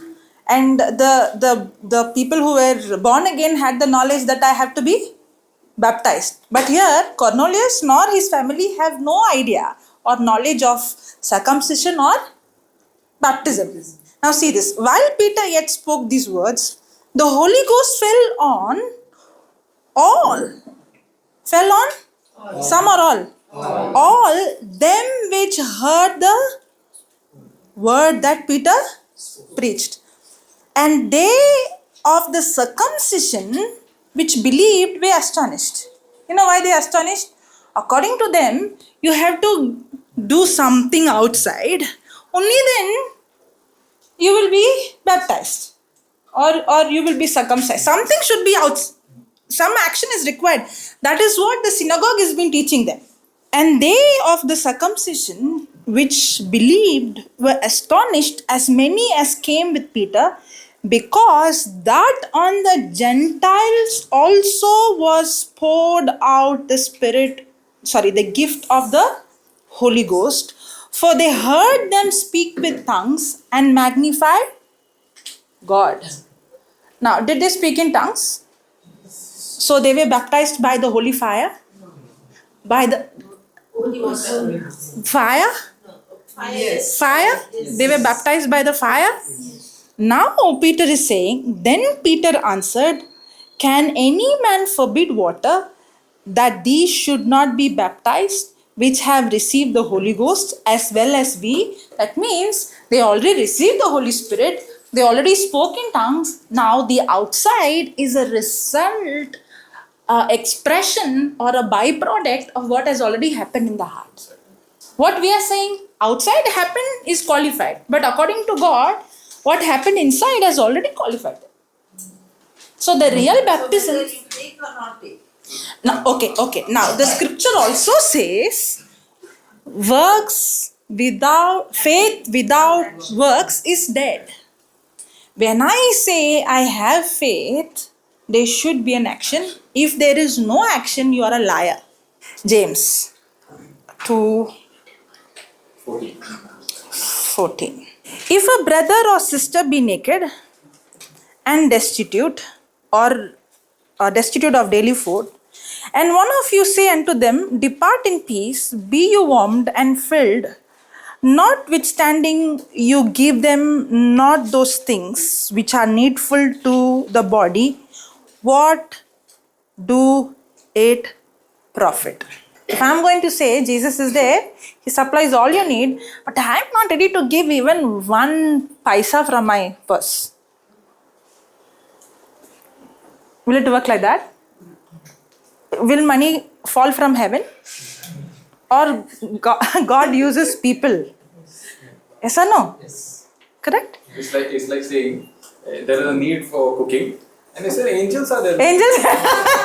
Actually, he's not just saying example, this has really happened. Somebody came and told, I'm not saying, somebody told this, angels, we had retreat, we did not have cook, okay? So when we were searching for cook, now retreat started, we did not know what to do. Then one person came and said, don't worry, angels will cook for us. Now, angels are sent to accompany us, to protect us and to help us, correct? But there is something called cooperation. When I say I believe, there should be an action. If the action is missing, there is a big question mark. Now, for example, when we read, the Bible looks like, is it okay if we have late lunch or finish with lunch? Because I think I'll go little more time now. Is it okay? When you see the Bible, it always looks like there is a contradiction. The Bible says this also, the Bible says this also. People who wants to preach grace, they can take scriptures and say grace. And those who want to preach the law, they take the law side and they preach law. It looks like Bible contradicts itself, one. And it looks like God keeps changing his personality. One place you see him as an extreme angry God. One place it looks like he is a very loving God. And we see people taking scriptures out of context and preaching, and it looks like, this preacher saying is also right. That preacher saying also is right. Both are using the scripture. And then ultimately we get confused, should I believe this or should I believe that? But we don't understand every profound truth has two sides to it. When a person understands both the sides of the truth, that's when he gets the balance of it. Real Christian life is to get the balance of the truth. Truth has, now for example, pride and humility. A real humble person or a person who is operating in pride, there are two extreme expression of pride.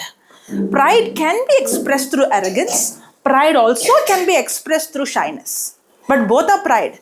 When we don't understand that, we say being extremely bold, I can end up saying a bold person is operating in pride. For example, David went and asked, who is this uncircumcised Philistine? It sounded for Eliab, this man is full of pride. And he even said, you are full of pride in your heart. Who do you think you are? But at the same time, being arrogant is also pride. But when I don't understand the truth, I misunderstand. I can't understand the difference between, because we judge everything based on the action. How do I know David was not operating in pride when he said, who are you uncircumcised Philistine? It sounded like pride, it is humility. How will I know he's operating in humility? Because his confidence is not on what he did or he performed. His confidence is on the covenant. There's a big difference. Now, when you begin to understand the extremes of the same truth, then you come into balance. Now, Romans chapter 4 speaks about Abraham was justified by works or by faith. It's very, very clear that Abraham's... Okay, I will read the scripture. Romans 4. What then shall we say that Abraham our forefather, humanly speaking, have found? Has he obtained a favored standing? For if Abraham was justified, that is, acquitted from the guilt of his sins, by works? No. Those things he did that were good, he has something to boast about, but not before God. If he was trying to boast that I kept the law, I did these good works, I did not commit sin, if he would have done all those things, he had something to boast. I'll read again. What shall we say that Abraham our forefather, humanly speaking, has found? Has he obtained a favored standing? For if Abraham was justified, that is, acquitted from the guilt of his sins by works, those things he did that were good, he has something to boast about, but not before God. For what does the scripture say? Abraham believed in, trusted, relied on God, and it was credited to his account as righteousness, right living, right standing with God. Now, I'll shift to the 5th verse, okay? But to the one who does not work, that is the one who does not try to earn his salvation by good doing, but believes and completely trusts in him who justifies the ungodly. God justifies the ungodly. God justifies the ungodly. Oh wow. This is very difficult for a religious person to accept. What? It is there in the scripture. God justifies the ungodly. His faith is credited to him righteous.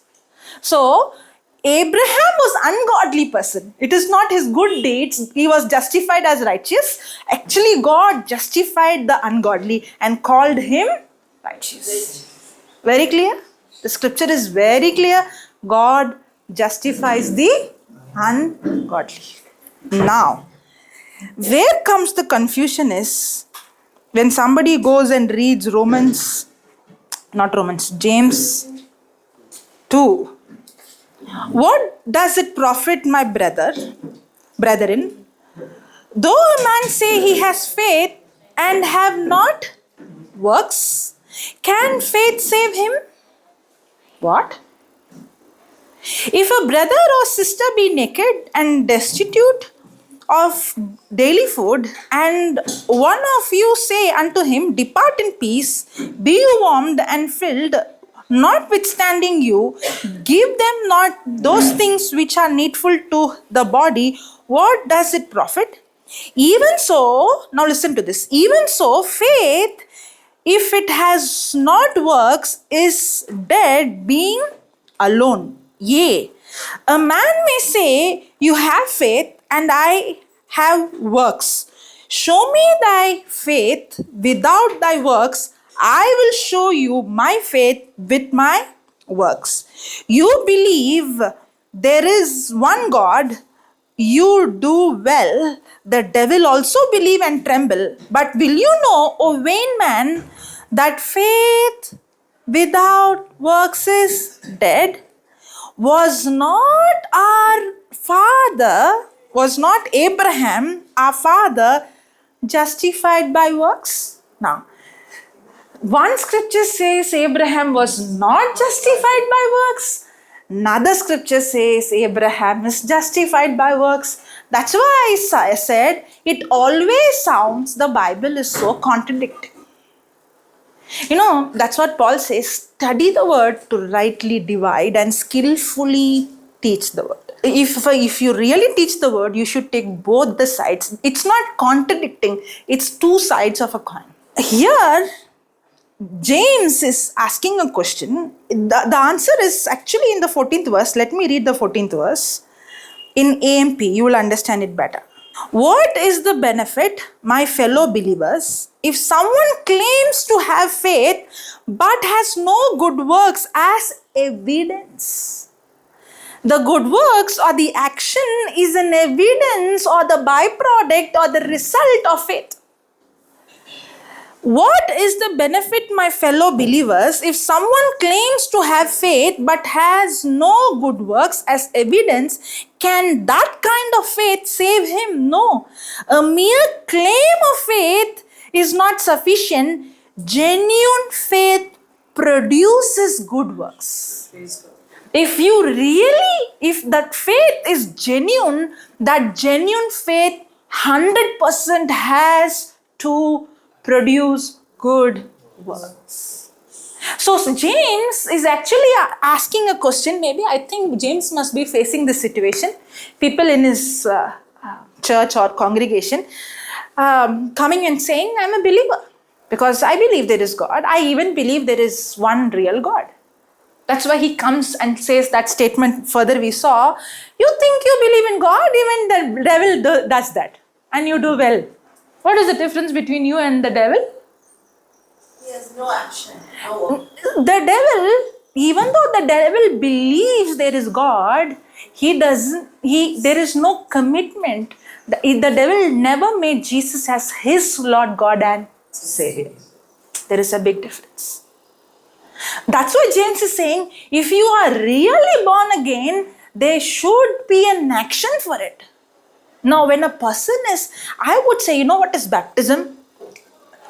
Outside.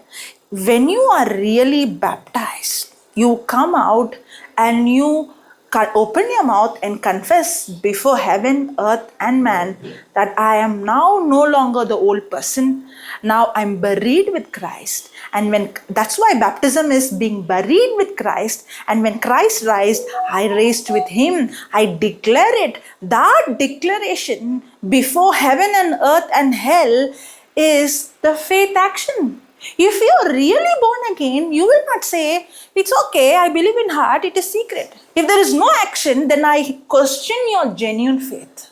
Your genuine faith will always produce genuine action. If there is no action, a person doesn't want to come and proclaim outside because somebody might kill me or somebody might reject me or somebody might think wrong about me. Let me have the same identity, but I know in my heart I accepted Christ, but there is no action produced, then there is a big question. That's exactly what Paul is saying. James is saying. If you have faith, faith will produce genuine works. That means faith without works is not faith, it's dead faith. Here, Paul is not speaking works of the law. He's speaking about the works of faith, the works that is a result of believing in Christ. Praise God. Are you getting it? If somebody is not ready to come out and proclaim, somebody is not, that action will come. The moment a person is born again, the person wants to go and confess it. And when the person is baptized in water, it's not actually the water. It is what already happened in the spiritual. I'm buried with, that's why whenever you see the word baptism, it speaks about burial. It speaks about death with Christ. It's speaking about when Christ died, I died with him. When he raised, I raised. That is baptism. And now I can't keep it inside. I have to come and shout. That shouting out, that's what happened to Cornelius. The moment they experienced, they couldn't keep it. The very next moment, the action was the result of what happened in the heart. One question. Yeah. So one can be of other. Many a times these questions I would avoid. It's not that I don't know the answer, but why unnecessarily bring? It was off topic, yeah. But I can see here there are two kinds of questions. People ask me that question to trap me, so that I would say something. Okay, see what you spoke is against church. That question is to it actually catch a person and say you are against this. But here I don't see the question coming in that motive. Here the question is coming genuinely. I want to know. That's why I'm answering. Praise God. Yeah. So the person of other faith coming accepted Jesus as Lord God Savior. Yes, they proclaim that I follow Jesus. He's real and all of that. Whatever within and they understood. But the act of because they don't know. That's okay. For them, they don't know. If they really know what the scripture says, they will surely want to take that baptism.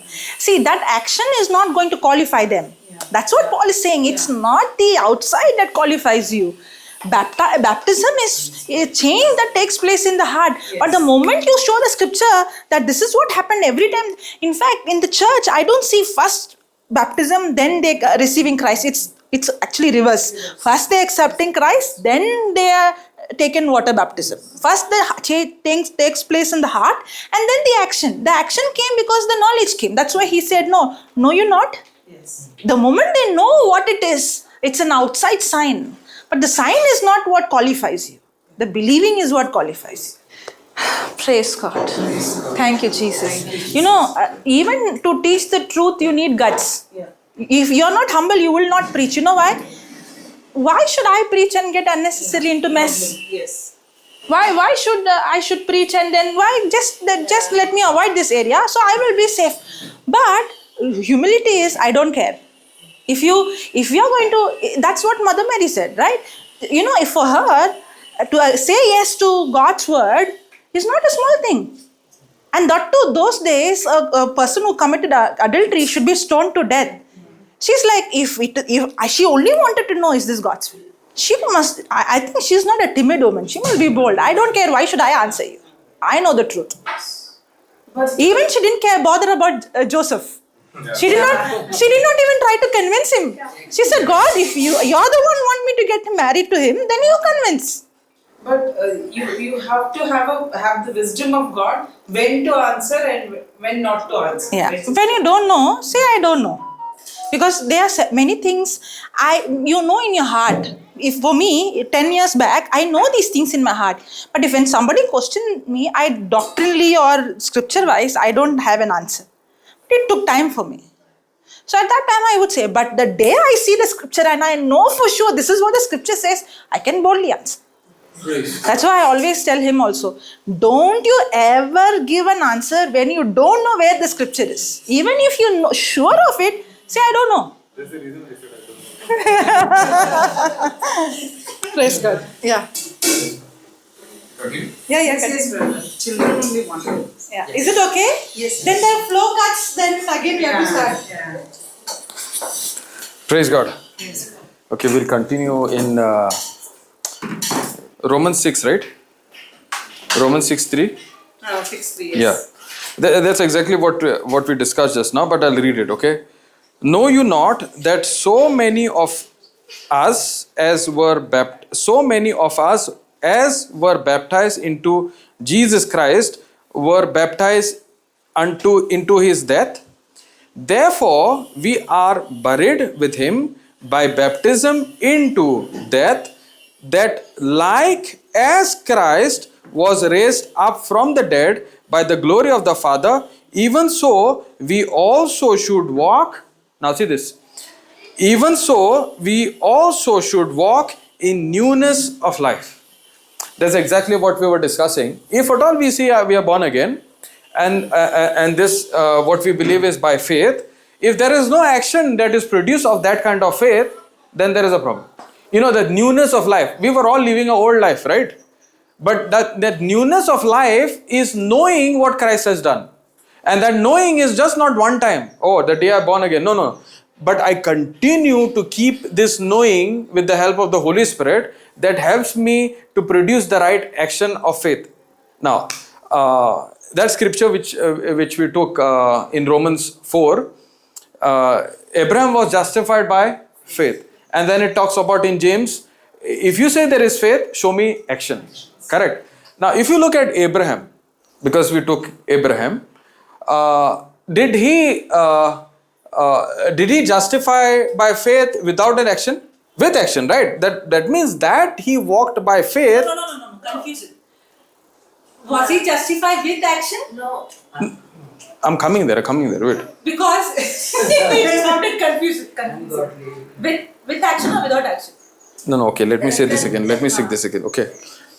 Abraham, when we talk about Abraham, was there an action of faith?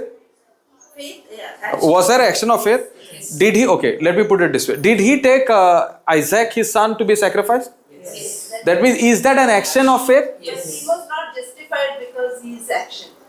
Hello. Okay. Hold on. That's exactly why I wanted that only. I exactly wanted you come there because this topic cannot be just spoken and that you understand. Yeah. You have to go back and listen. You need to study. You have the promise of God which Abraham had. And what was the promise?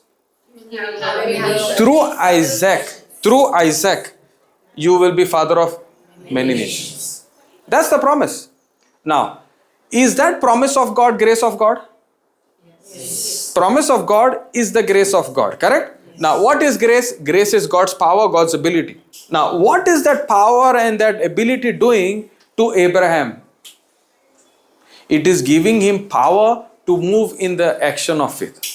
In other way, Abraham believed that believing made him righteous. Right? Exactly. What is believing? Believing is action. Action. So when I say I believe, there is an action. So Abraham is justified by works means it is the action of faith that he is justified. Correct. Now, when I say I believe, doesn't mean it's only something. So believe has to have an action, and he is justified by that action. Not self works. That's exactly what I was saying.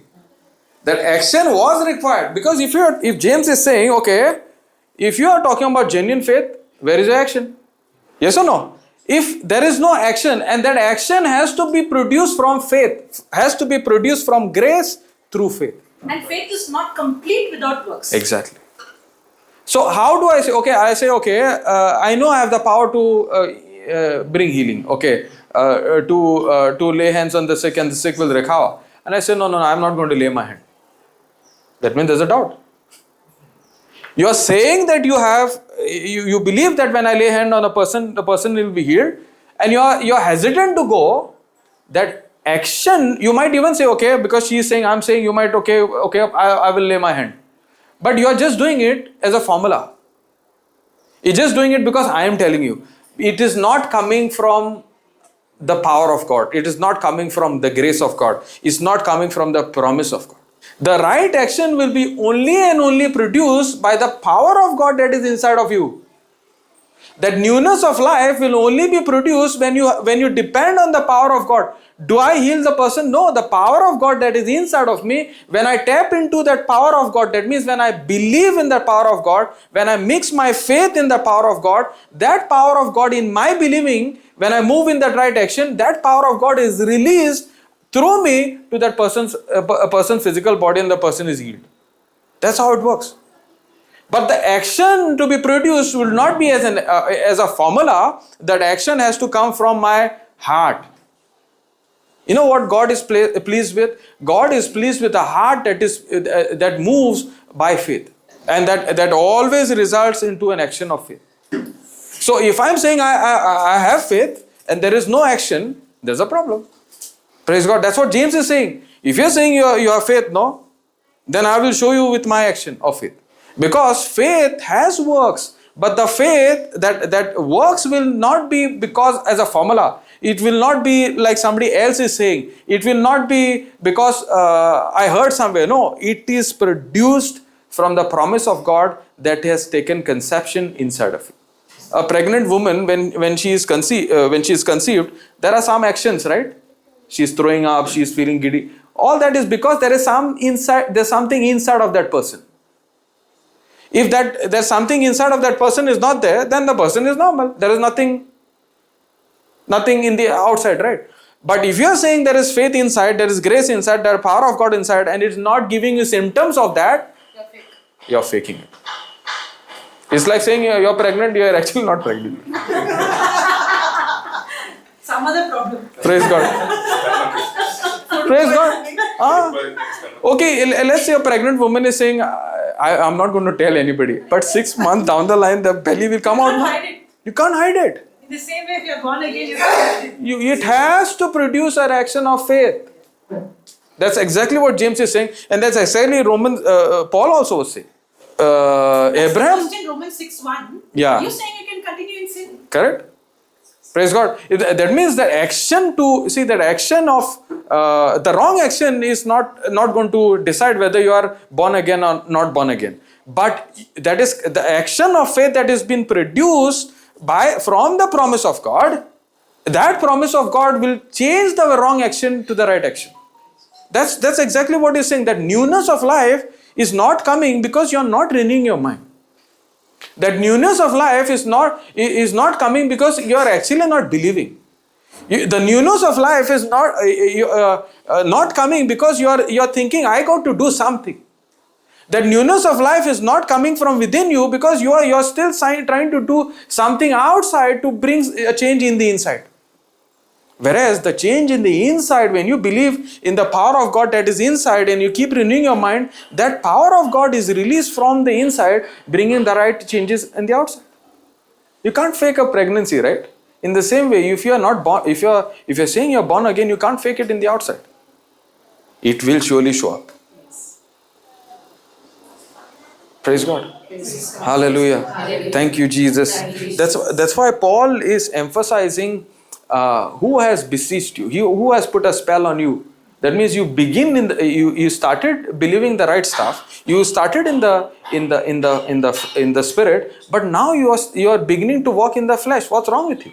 Like you said, somebody can be born again and then slowly listening to another teaching and getting convinced and slowly mixing now faith with your works. Instead of the faith with God kind of works, you are trying to use mixing. You're trying to mix religion. So a person could be genuinely accepting Jesus as the Lord God and their Savior. That means he's hungry and thirsty for the Word of God. And suddenly the person has gone to another teaching, and the person who's preaching or teaching is all talking about law. Now the person is convinced.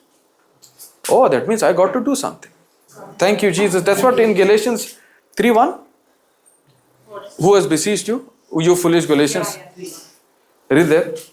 You know, that's why we need to understand the both sides of the coin. Praise God. It's the same. If I understand half truth, it's not truth. You know, earlier she was saying the devil, something about truth, right? Devil can never have truth in him. You know why? He is full of lies.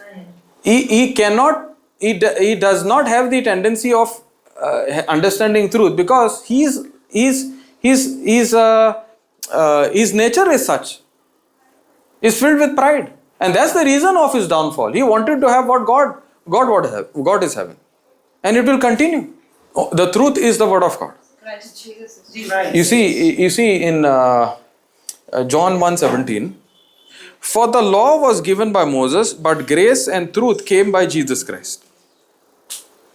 That's why, you know, even the devil believes in Jesus. He believes that he is God, but he is not ready to accept the truth that he is the Lord God and the Savior. The devil is believing and also trembling. He knows that he is God. He is trembling, but he is not ready to accept him, his Lord God and the Savior. Never, because he has lie. Where there is lie, there is no truth. Praise God. Hallelujah. Thank you, Jesus. But the good news is, in Christ, when you believe, you are accepting the truth. Because through Christ, now we have grace and truth.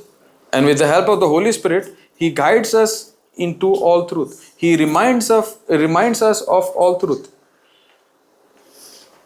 Praise God. Actually, we are in a much, much better covenant than even Adam. Much, much better. Adam had authority on earth. We in Christ Jesus have authority over every spirituality of the dark. What you establish here on earth, what is established in heaven is established here on earth in Christ Jesus. So there is healing, deliverance, everything in heaven. When you operate by faith, what is established by Christ in heaven, you can establish using the authority in the name of Jesus here on earth. And Praise this comes God. from the humility itself. Yes. Praise God. You know what?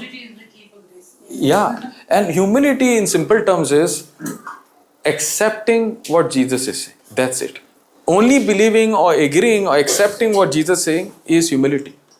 Humility is not a difficult concept. It's not a theory. Simply willing to understand what Jesus is saying. Mother Mary was willing to understand, and the moment the angel Gabriel said, with man it is impossible, but with God all things are possible. And again in Jesus in Mark 9:23 saying, all things are possible to the person who has faith. All things are possible. All things are possible to the person who believes or has faith. Mark 9:23 says. And then Galatians 5:20 says, the faith that is in me is of the faith of Son of God.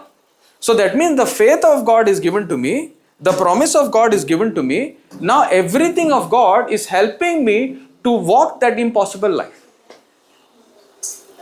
There can be a different kind of faith. One is faith in Christ, and other one is faith in, he believes something that which if I touch that stone, healing comes. Okay, listen. Yeah.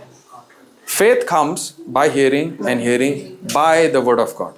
If there is any other faith that is not coming by the word of God, that is not the godly faith. Yeah. And that godly faith is in your heart. Yes. No, Now, what you're talking about, I need to do something, I need to do That this. is self actually. That faith is mind. Everything of God is your heart. Anything that is mind is not of God. Remember this. Because your mind mind could be exposed to the other knowledge. But your heart, when you keep seeing what God is doing, what you keep hearing, what God is saying, what you keep speaking, what God is speaking, that's when faith comes, and it is the power of God that is inside your heart is released, and that is helping you to bypass your human mind. So God's faith will be always contrary to your mind faith, if you put it that way. But this faith of God, that's why he's saying anything is possible to the person who has this kind of faith. Whatever decision you want to take, there will always be a contradiction to the word of God.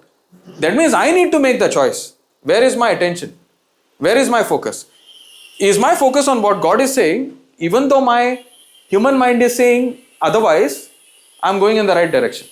But if I'm giving in to my human mind, human faith or mind faith, that means there is an error. That's pride. Humility is what? Even my human mind is challenging what the word of God is saying, I still agree to what the word of God is saying. This power of God will change the situation in your favor. The battle is always between what decisions I make, right? There are only two sources I can make decisions on. Either the source is the word of God or the source is the knowledge of this word. Where is the decision happening? Mind. So where is the battleground? Because this source also is speaking to me, this also is speaking to me. Now who's got to make the choice? God will make the choice. No, actually what I mean to say is not about the one who believes, the one who is not known Christ. Now let's understand for us who knows Christ. Then we'll talk about one who doesn't know Christ. Okay. Now we believe the word of God and I also have the wrong knowledge. So where is the battleground? Mind. So where I have to take a decision? My soul, my mind, correct? Because the Bible says if my soul is prospering, everything will be prospering in the outside, correct? Now, how will my mind prosper unless I do not feed my mind with the gospel of grace? Because what I pay attention to eventually will master me. Now, let's say there is still unbelief because I'm still considering this knowledge more real than this knowledge. But if I keep focusing, when I say focusing, I keep renewing my mind again and again with the word of God. What is happening? This what I'm focusing is slowly shifting my focus, which was more on this, to more on this one, more on God. This power of God is now helping me to realize power of God or the word of God is more real than what I was focusing on earlier. It's a process. Praise God. You plant a seed, do you see the fruit next day only? So the more and more I keep focusing, even though I do not see the change outside, I keep focusing on the word of God again and again. What I keep paying attention to masters my mind. And this power of God is helping me to take the right decision. Even my whole of my being, the whole of outside is saying, no, what you're doing is wrong. But that action is produced where? How? When I keep focusing on the power of God or the faith of God. Because this power of God, the faith of God is producing the right action, the right decision. Did you get that now? Is it getting clearer? Praise God. Thank you. That's why, this is not just one time. You need to spend time in doing this. The scripture on we need to rightly dividing the word of God. 2 Timothy 2:15. Why I'm saying we need to focus on this scripture, because the scripture gives us wisdom how to get into more depth. What we are doing is actually we are listening to a teaching and then we are going to another teaching. We are going to another teaching. That's exactly what Paul also was saying. You foolish Galatians, you heard me preach the gospel of grace. Now you went to another thing and you are confused. But Paul repeats the same thing again and again in different forms. Yeah. But the message is same. Message is same. Who's put a spell on you? Meaning who's like put a magic on you? I came and preached gospel of grace, and he's saying there is no other gospel than the gospel of Christ or the gospel of grace. Praise God. Anything that tells you need to add something from your end to have salvation is not the gospel of grace. Because grace is something that is come from God. You don't deserve it, we don't deserve it, but it is a free gift from God. And that's why this scripture says, okay, read.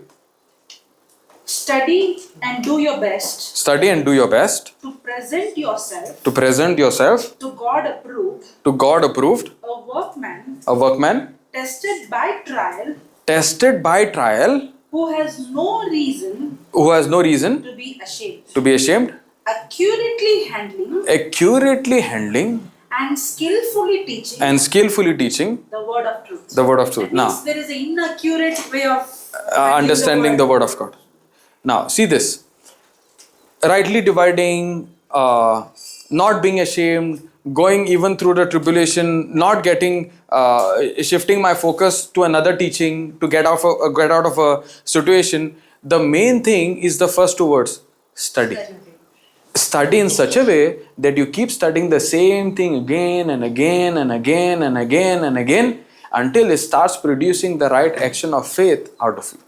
And the more and more you studying on the word of God is actually digging in. That's when you begin to understand the Balance. extreme both side of the, and that's when accuracy comes. Accuracy will never come if you don't understand both Sides of it. Otherwise, you'll go out of balance. Out of balance. Because I've understood it. Let me go to another teaching and another teaching. And the most reason why a person going into another teaching mostly is not only to study for herself or himself. It is to bring a change in other people's life.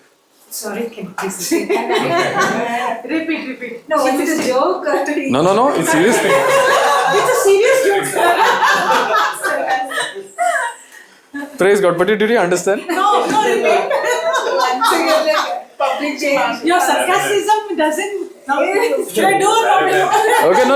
I was thinking sarcastic. Okay. Because I am talking about myself. Okay. I was studying different chapters, different things. So that Okay, I can teach different topics so that person understands. But when I understood study, you will. Then when you study, you will not be ashamed. When the tribulation come, you will be holding on to the truth. This can only come when I study. Praise God. Not shift into one topic to another topic, because most of the time I studied to teach somebody else, not for my depth. Praise God. But the day I understood, okay, I got to understand grace in depth. I started spending a lot of time and I'm still learning, and I will continue to base my study on grace. Because once I understand grace is faith is a byproduct of understanding grace. You know what happened to Abraham? Abraham was so focused on the grace of God or the promise of God, that focus on the promise of God led him to even take the action of taking Isaac to the point of sacrificing. Because he understood this is just a trial. And this trial is not to put me down, but this trial, I'm going to take it on the promise of God. Once more repeat that. Because every time we say I have faith, what kind of works came as a result that he was even ready to sacrifice? That works is what is showing what kind of faith he was operating. Correct. If you look at Abraham's life, it looked like he's calling his wife not Sarah, but Sarah, not Sarai, but Sarah. You see, every time there's an action of faith. The first action of faith is what you speak out of your mouth. The Bible says, because we believe, therefore we spoke. In 2 Corinthians 4:13 or 3:13. What? Because we believe, therefore we spoke, therefore we speak. 2 Corinthians 4:13. We having the same spirit of faith, according as it is written, I believed, and therefore have I spoken. We also believe and therefore speak. The first action of me believing in something is what is coming out of my mouth. Praise God. Now, the promise is given to Abraham. The first promise is what? You will be father of many nations. And then the time goes beyond. He is saying, okay, as many as the stars, you will be the father of that many nations. As much as the sand is touching your feet, you will be, your children, your nations will be countless. Correct? Now, is Abraham focusing on what God is saying, and that is helping him to produce that kind of action? Yes. Now, when Abraham is told by God, no longer you will be called Abram, you will be Abraham. What is Abraham meaning? Abraham means father of many nations. when God is saying, no, from now on you will call your wife not Sarai, Sarah will be her name. So both of them are believing. How do I know they are believing? They are calling each other by what God has told them. They are not doing it out of formula. They are doing it out of a relationship with who's saying. They are again and again considering the one who's promised him is able to bring that promise to pass. The one who's promised them, the Bible says in Romans 4, 17, 18, 19, they considered what God told them. And this God who promised them is able to bring life even to the dead. This God who promised them is the God who caused those things as. Let me read that, okay? Romans 4:19. He did not weaken in faith when he considered his own body, which was as good as dead, because he was about 100 years old, or when he considered the barrenness of Sarah's womb. No distrust made him waver concerning the promise of God. Correct, concerning the promise of God. Then he grew strong in his faith. Okay. As he gave glory to God. Okay, giving glory to God is keep focusing on what God is saying. Okay, then Fully convinced that God was able to do what he had promised. Correct. That is why his faith was reckoned to him as righteousness. Righteousness. Praise God. Now he is saying in 17, okay, as it is written, I have made you father of many nations before him whom he believed, even God. Now see this, he is believing in a God who quickened the death. That means who is able to give life even to the dead. And call those things which be not as though they were.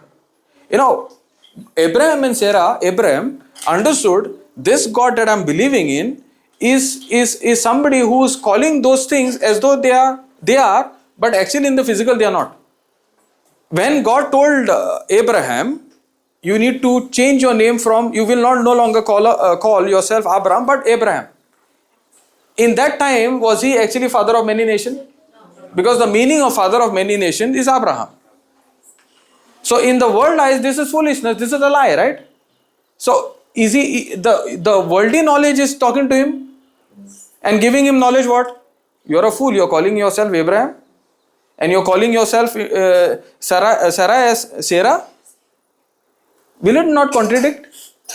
But how come he is not allowing him not to move or waver into unbelief when he considered God two things? This God is able to bring life even to the dead. This God who has promised me is able to, is the God who calls those things as though they are when they are not. Again and again, when his focus is on the promise of God, this promise of God is producing in Abraham and Sarah the right action of faith. Therefore, they are confessing out of their mouth and that confession out of your mouth is what they believe. That action of faith is coming out of what is in their heart. Now, that is one set of action of faith. They are calling each other. Now, let's say Isaac is already born. Now, God is saying, okay, tomorrow, you do one thing now, you take your son and you sacrifice him. Each time, because of that relationship with Abraham, his action of faith is growing better and better. Calling each other was easier or sacrificing Isaac was easier? So that means sacrificing Isaac was difficult, right? You see the relationship with Abraham and God, as they continue to walk the path of faith, that action also of faith is growing better and better. Because calling each other looks easy, right? But coming to the point of actually going and sacrificing is something on another level. But that action of a level of an action of faith goes higher when you keep focusing on the promises of God and understanding who God is, who this God is. Abraham understood it, therefore his action of faith was each time higher and higher. When you see that, when God is telling Abraham, leave your father's house, that first action looks so difficult, correct? Then you see another action of many other actions actually, but each time that action is actually just growing better and better, higher and higher. But what gave that action to be produced in his heart? The promise of God. Every time the right action came from the point of the promise of God. That's why every time when you study the word of God, you are actually going deep and you are allowing the same word of God, the promise of God, to produce more and more actions of faith from within you. It comes from the point of being bold, being confident. Each time you study the same word again and again. That's when maturity comes. Can I read what you spoke now? Yeah. Scripture. This is James, again James speaking. James brings out works of faith with the example of Abraham, what he spoke. Was our father Abraham not shown to be justified by works of obedience which expressed his faith when he offered Isaac his son on the altar as a sacrifice to God? You see that his faith was working together with his works, and as a result of the works, his faith was completed, reaching its maturity when he expressed his faith through obedience. Praise God. Praise God. So any action that is not produced from the promise of God is not the right action. Simple.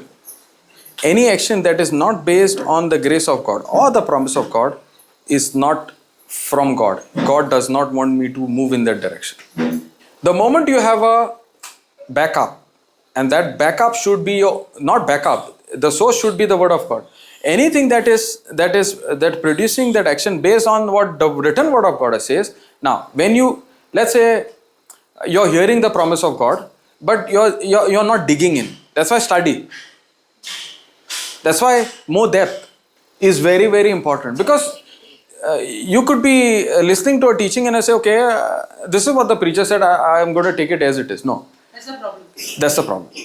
So that's why the scripture says you need to study. You need to go back and study. Actually, you have to go to the Bible and you study by yourself. Exactly. Sometimes, I think many times for me, I saw what I've heard from someone hinders me to understand the scripture, because I already put a lens and from that lens I'm seeing the scripture. That's why I have to humble myself and I say, I'm not going to take any of those baggage. I'm going to just see what it is. That's why context is very important.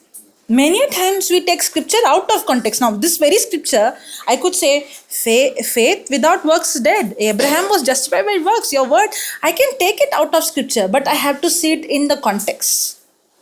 For me to know the context, don't go by the preacher. The preacher might not have taken some notes somewhere and taken some scripture and quoted, and you're also quoting the scripture not knowing what the context is. I would say go and study your own Bible. Put all the notes aside, put all the teaching aside, go and read. Every time somebody is preaching a scripture and I get touched, I don't just go and read the scripture. I will go, what happened before it? What happened after it? Then I understand, no, that's not exactly what the scripture says. This is something else this person speaking in this context. And sometimes I end up reading the whole book to get the background of exactly what happened. Because to whom, now for example, Paul writing to the Galatians and Paul writing to the Romans is very different. Because Galatians come from the background they started in the truth and they ended up in the flesh. Romans also is similar, but the Galatians are different. Galatians came in a thing where they know the word, they know the truth, but they were extremely operating in carnality. They were in all kind of sin, disunity. That's why Galatians 5:16. Yeah. All this. You see? God for Galatians. Yeah. Praise God. And when you understand grace, and when you go and read from the beginning, you will see, oh, grace is here. And then you begin to interpret everything from that lens. Yeah. Like she said, when it comes to study, because here I think most of us are studying, right? So when you study, you can take a teaching for your reference. Yeah. But let the core be the word of God or the Bible. You take the Bible. We are taking the teaching as the final product. That's why, Paul was saying, who has put a spell on you that you're going by the teaching, but not to what is written? And anybody can make mistake. Anybody. Because humans tend to make error. Now I can also it can sound accurate. Maybe somewhere I can miss. There is a possibility. That's why you should not go. Now, for example, Peter made a mistake. Peter spoke under the anointing. The same Peter spoke under the influence of the enemy. Jesus had to rebuke him. Does it mean Jesus rejected Peter? So, anybody can make an error. That's why my foundation should not be on this person told or that person told. Even you tell, I don't care. What you said should be based on the word of God. If the word convinces me, I'll agree to what you said. That might sound arrogant, but that is humility. Yeah. It's time for us to walk in humility. Yeah. Even the world calls it arrogance. Yeah, people will It's time. say, how rude they speak. And they call themselves Praise God. As long as your words are aligned to what the written word of God says, you're walking in the right direction. Now, when Sarah and Abraham were calling themselves by the new name, people were laughing at them. People were criticizing them. But did they care? That's why the Bible says, cast all your cares unto Him. But we want to carry the cares. And in what sense? Oh, if I say this, then what will the world say? Even Mother Mary, she didn't ask, what will I tell my mother? That an angel came. Yeah. What will I tell my father? What will I tell? She's like, I don't care. She would have, on that day, she would have been like an arrogant person. Strong. Because she's not trying to prove to anybody that she's right. She did not carry any kind of baggage other than the promise of God, which is not a baggage, but it was the grace of God. The ability of God that helped her to move in the right direction. Praise God. So if we need the ability of God so that we can move in the right direction, we can tap into the ability of God from just agreeing to what the written word of God says. And I can agree better when I study. I can agree better when I understand. Yes or no? Now, the moment Mother Mary understood, that's it. She got into the promise of God, and that's it. She got conceived, and we see the Savior coming through her. So if I don't see results in my life, it's like what we discussed in the beginning. Either I walk in humility or walk in pride. So if I have the base correct, walking in humility, 100% I will see results. If I have if I walk in pride, that opens doors to strife, evil, and every demonic world in your life. James 3:16 says that. Where bitter strife and envy, there is, read that. I will stop here, okay? Otherwise, we'll be in chapter. I think now hunger is coming. Yeah, signals also coming. See, the right action of you being hungry from the inside is seen in the outside on your faces. That's exactly, if you're saying that you're born again, it has to show in your lifestyle. You simply going to retreats and church will not qualify you that you're born again. None of the actions. But when it is right action, there's something in that person I also want. When the heart is right, the right action is the result of it. Yeah.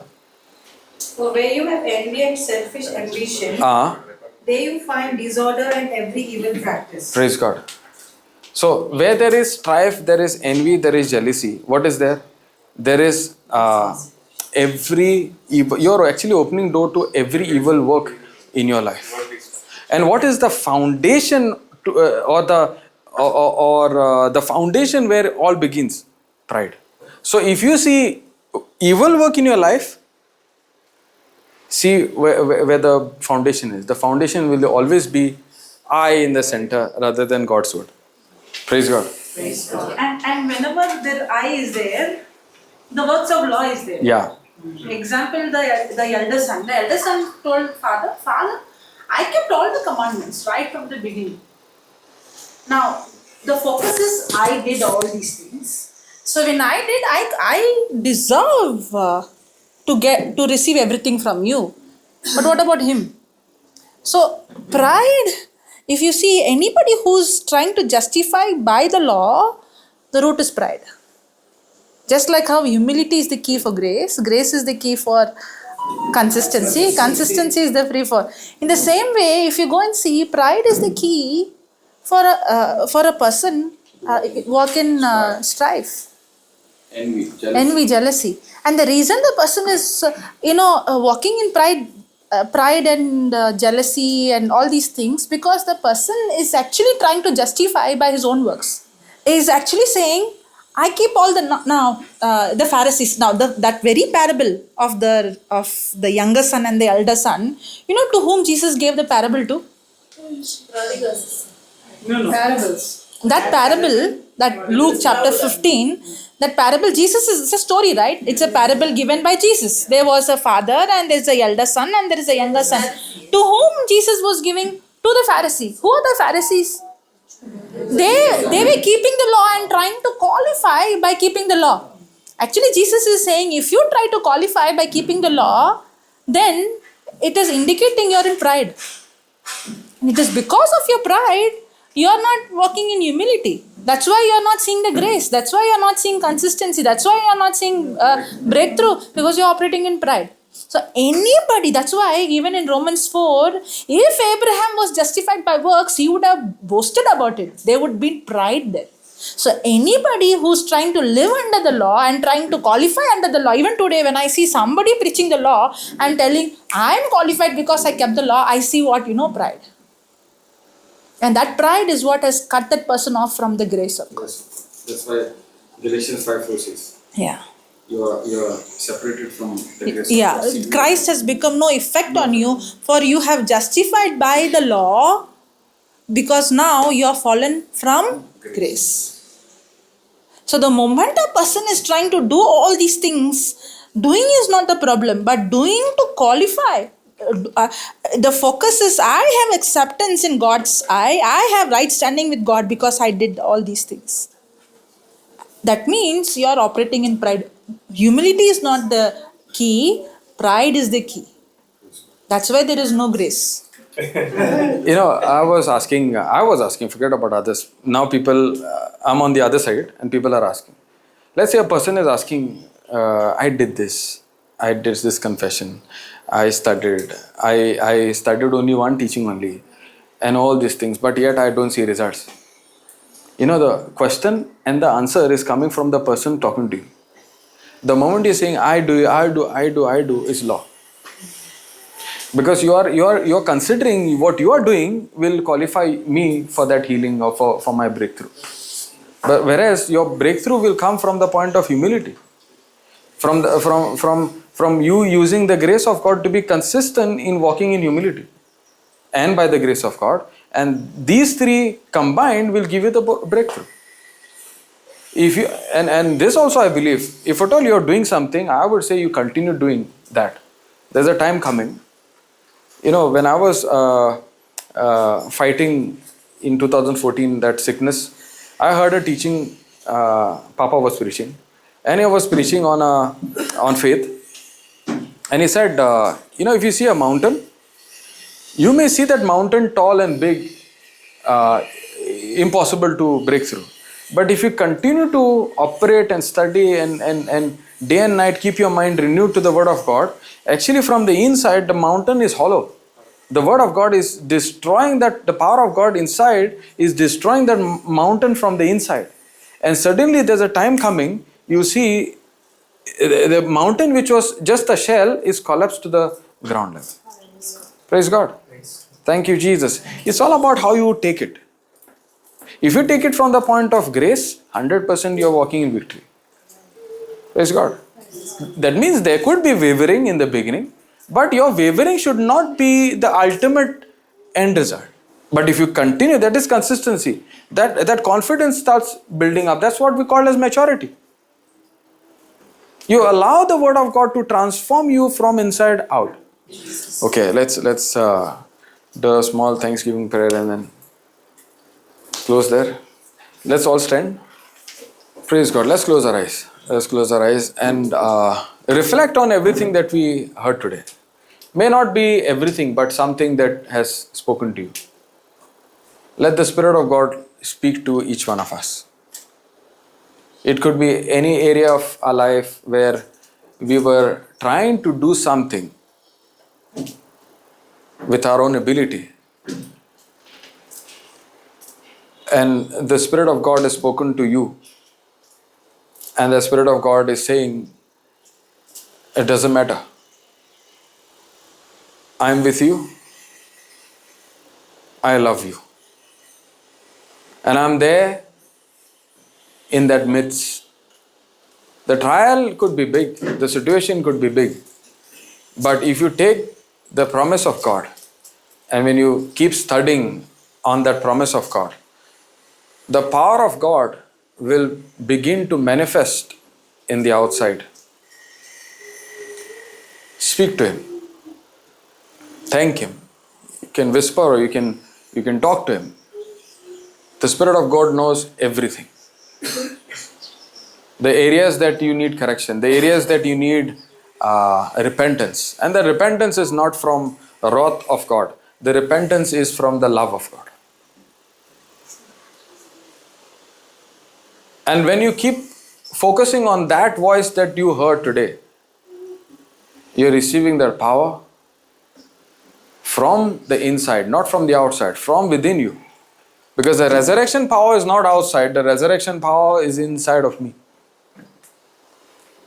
The same resurrection power that brings right results in our life is inside of me. The power, the Holy Spirit Himself, the Creator Himself. It's the same power that brings life even to the dead.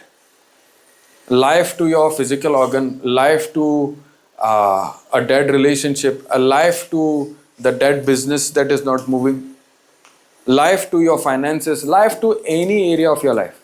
Because all God is saying, it is all covered with my own blood and I've given to you as a free gift.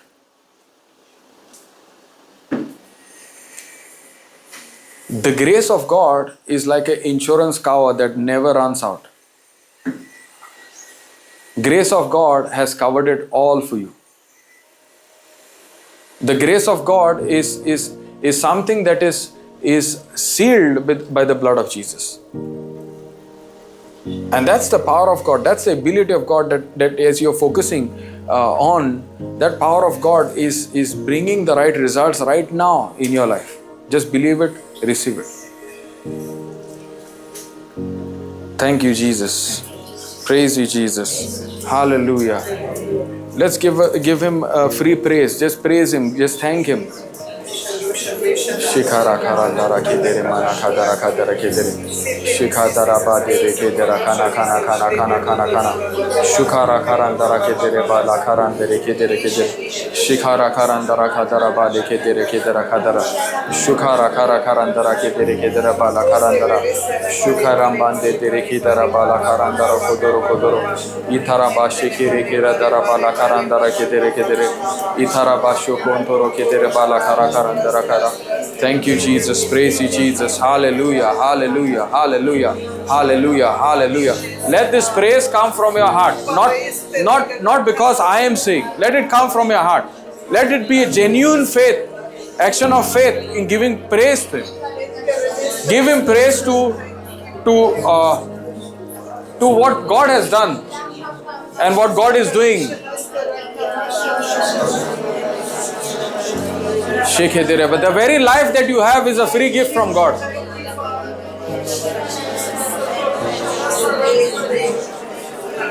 The very call that God has for you is a grace from God. It is God who seeks you first. And it is your action of faith to go to respond to that call.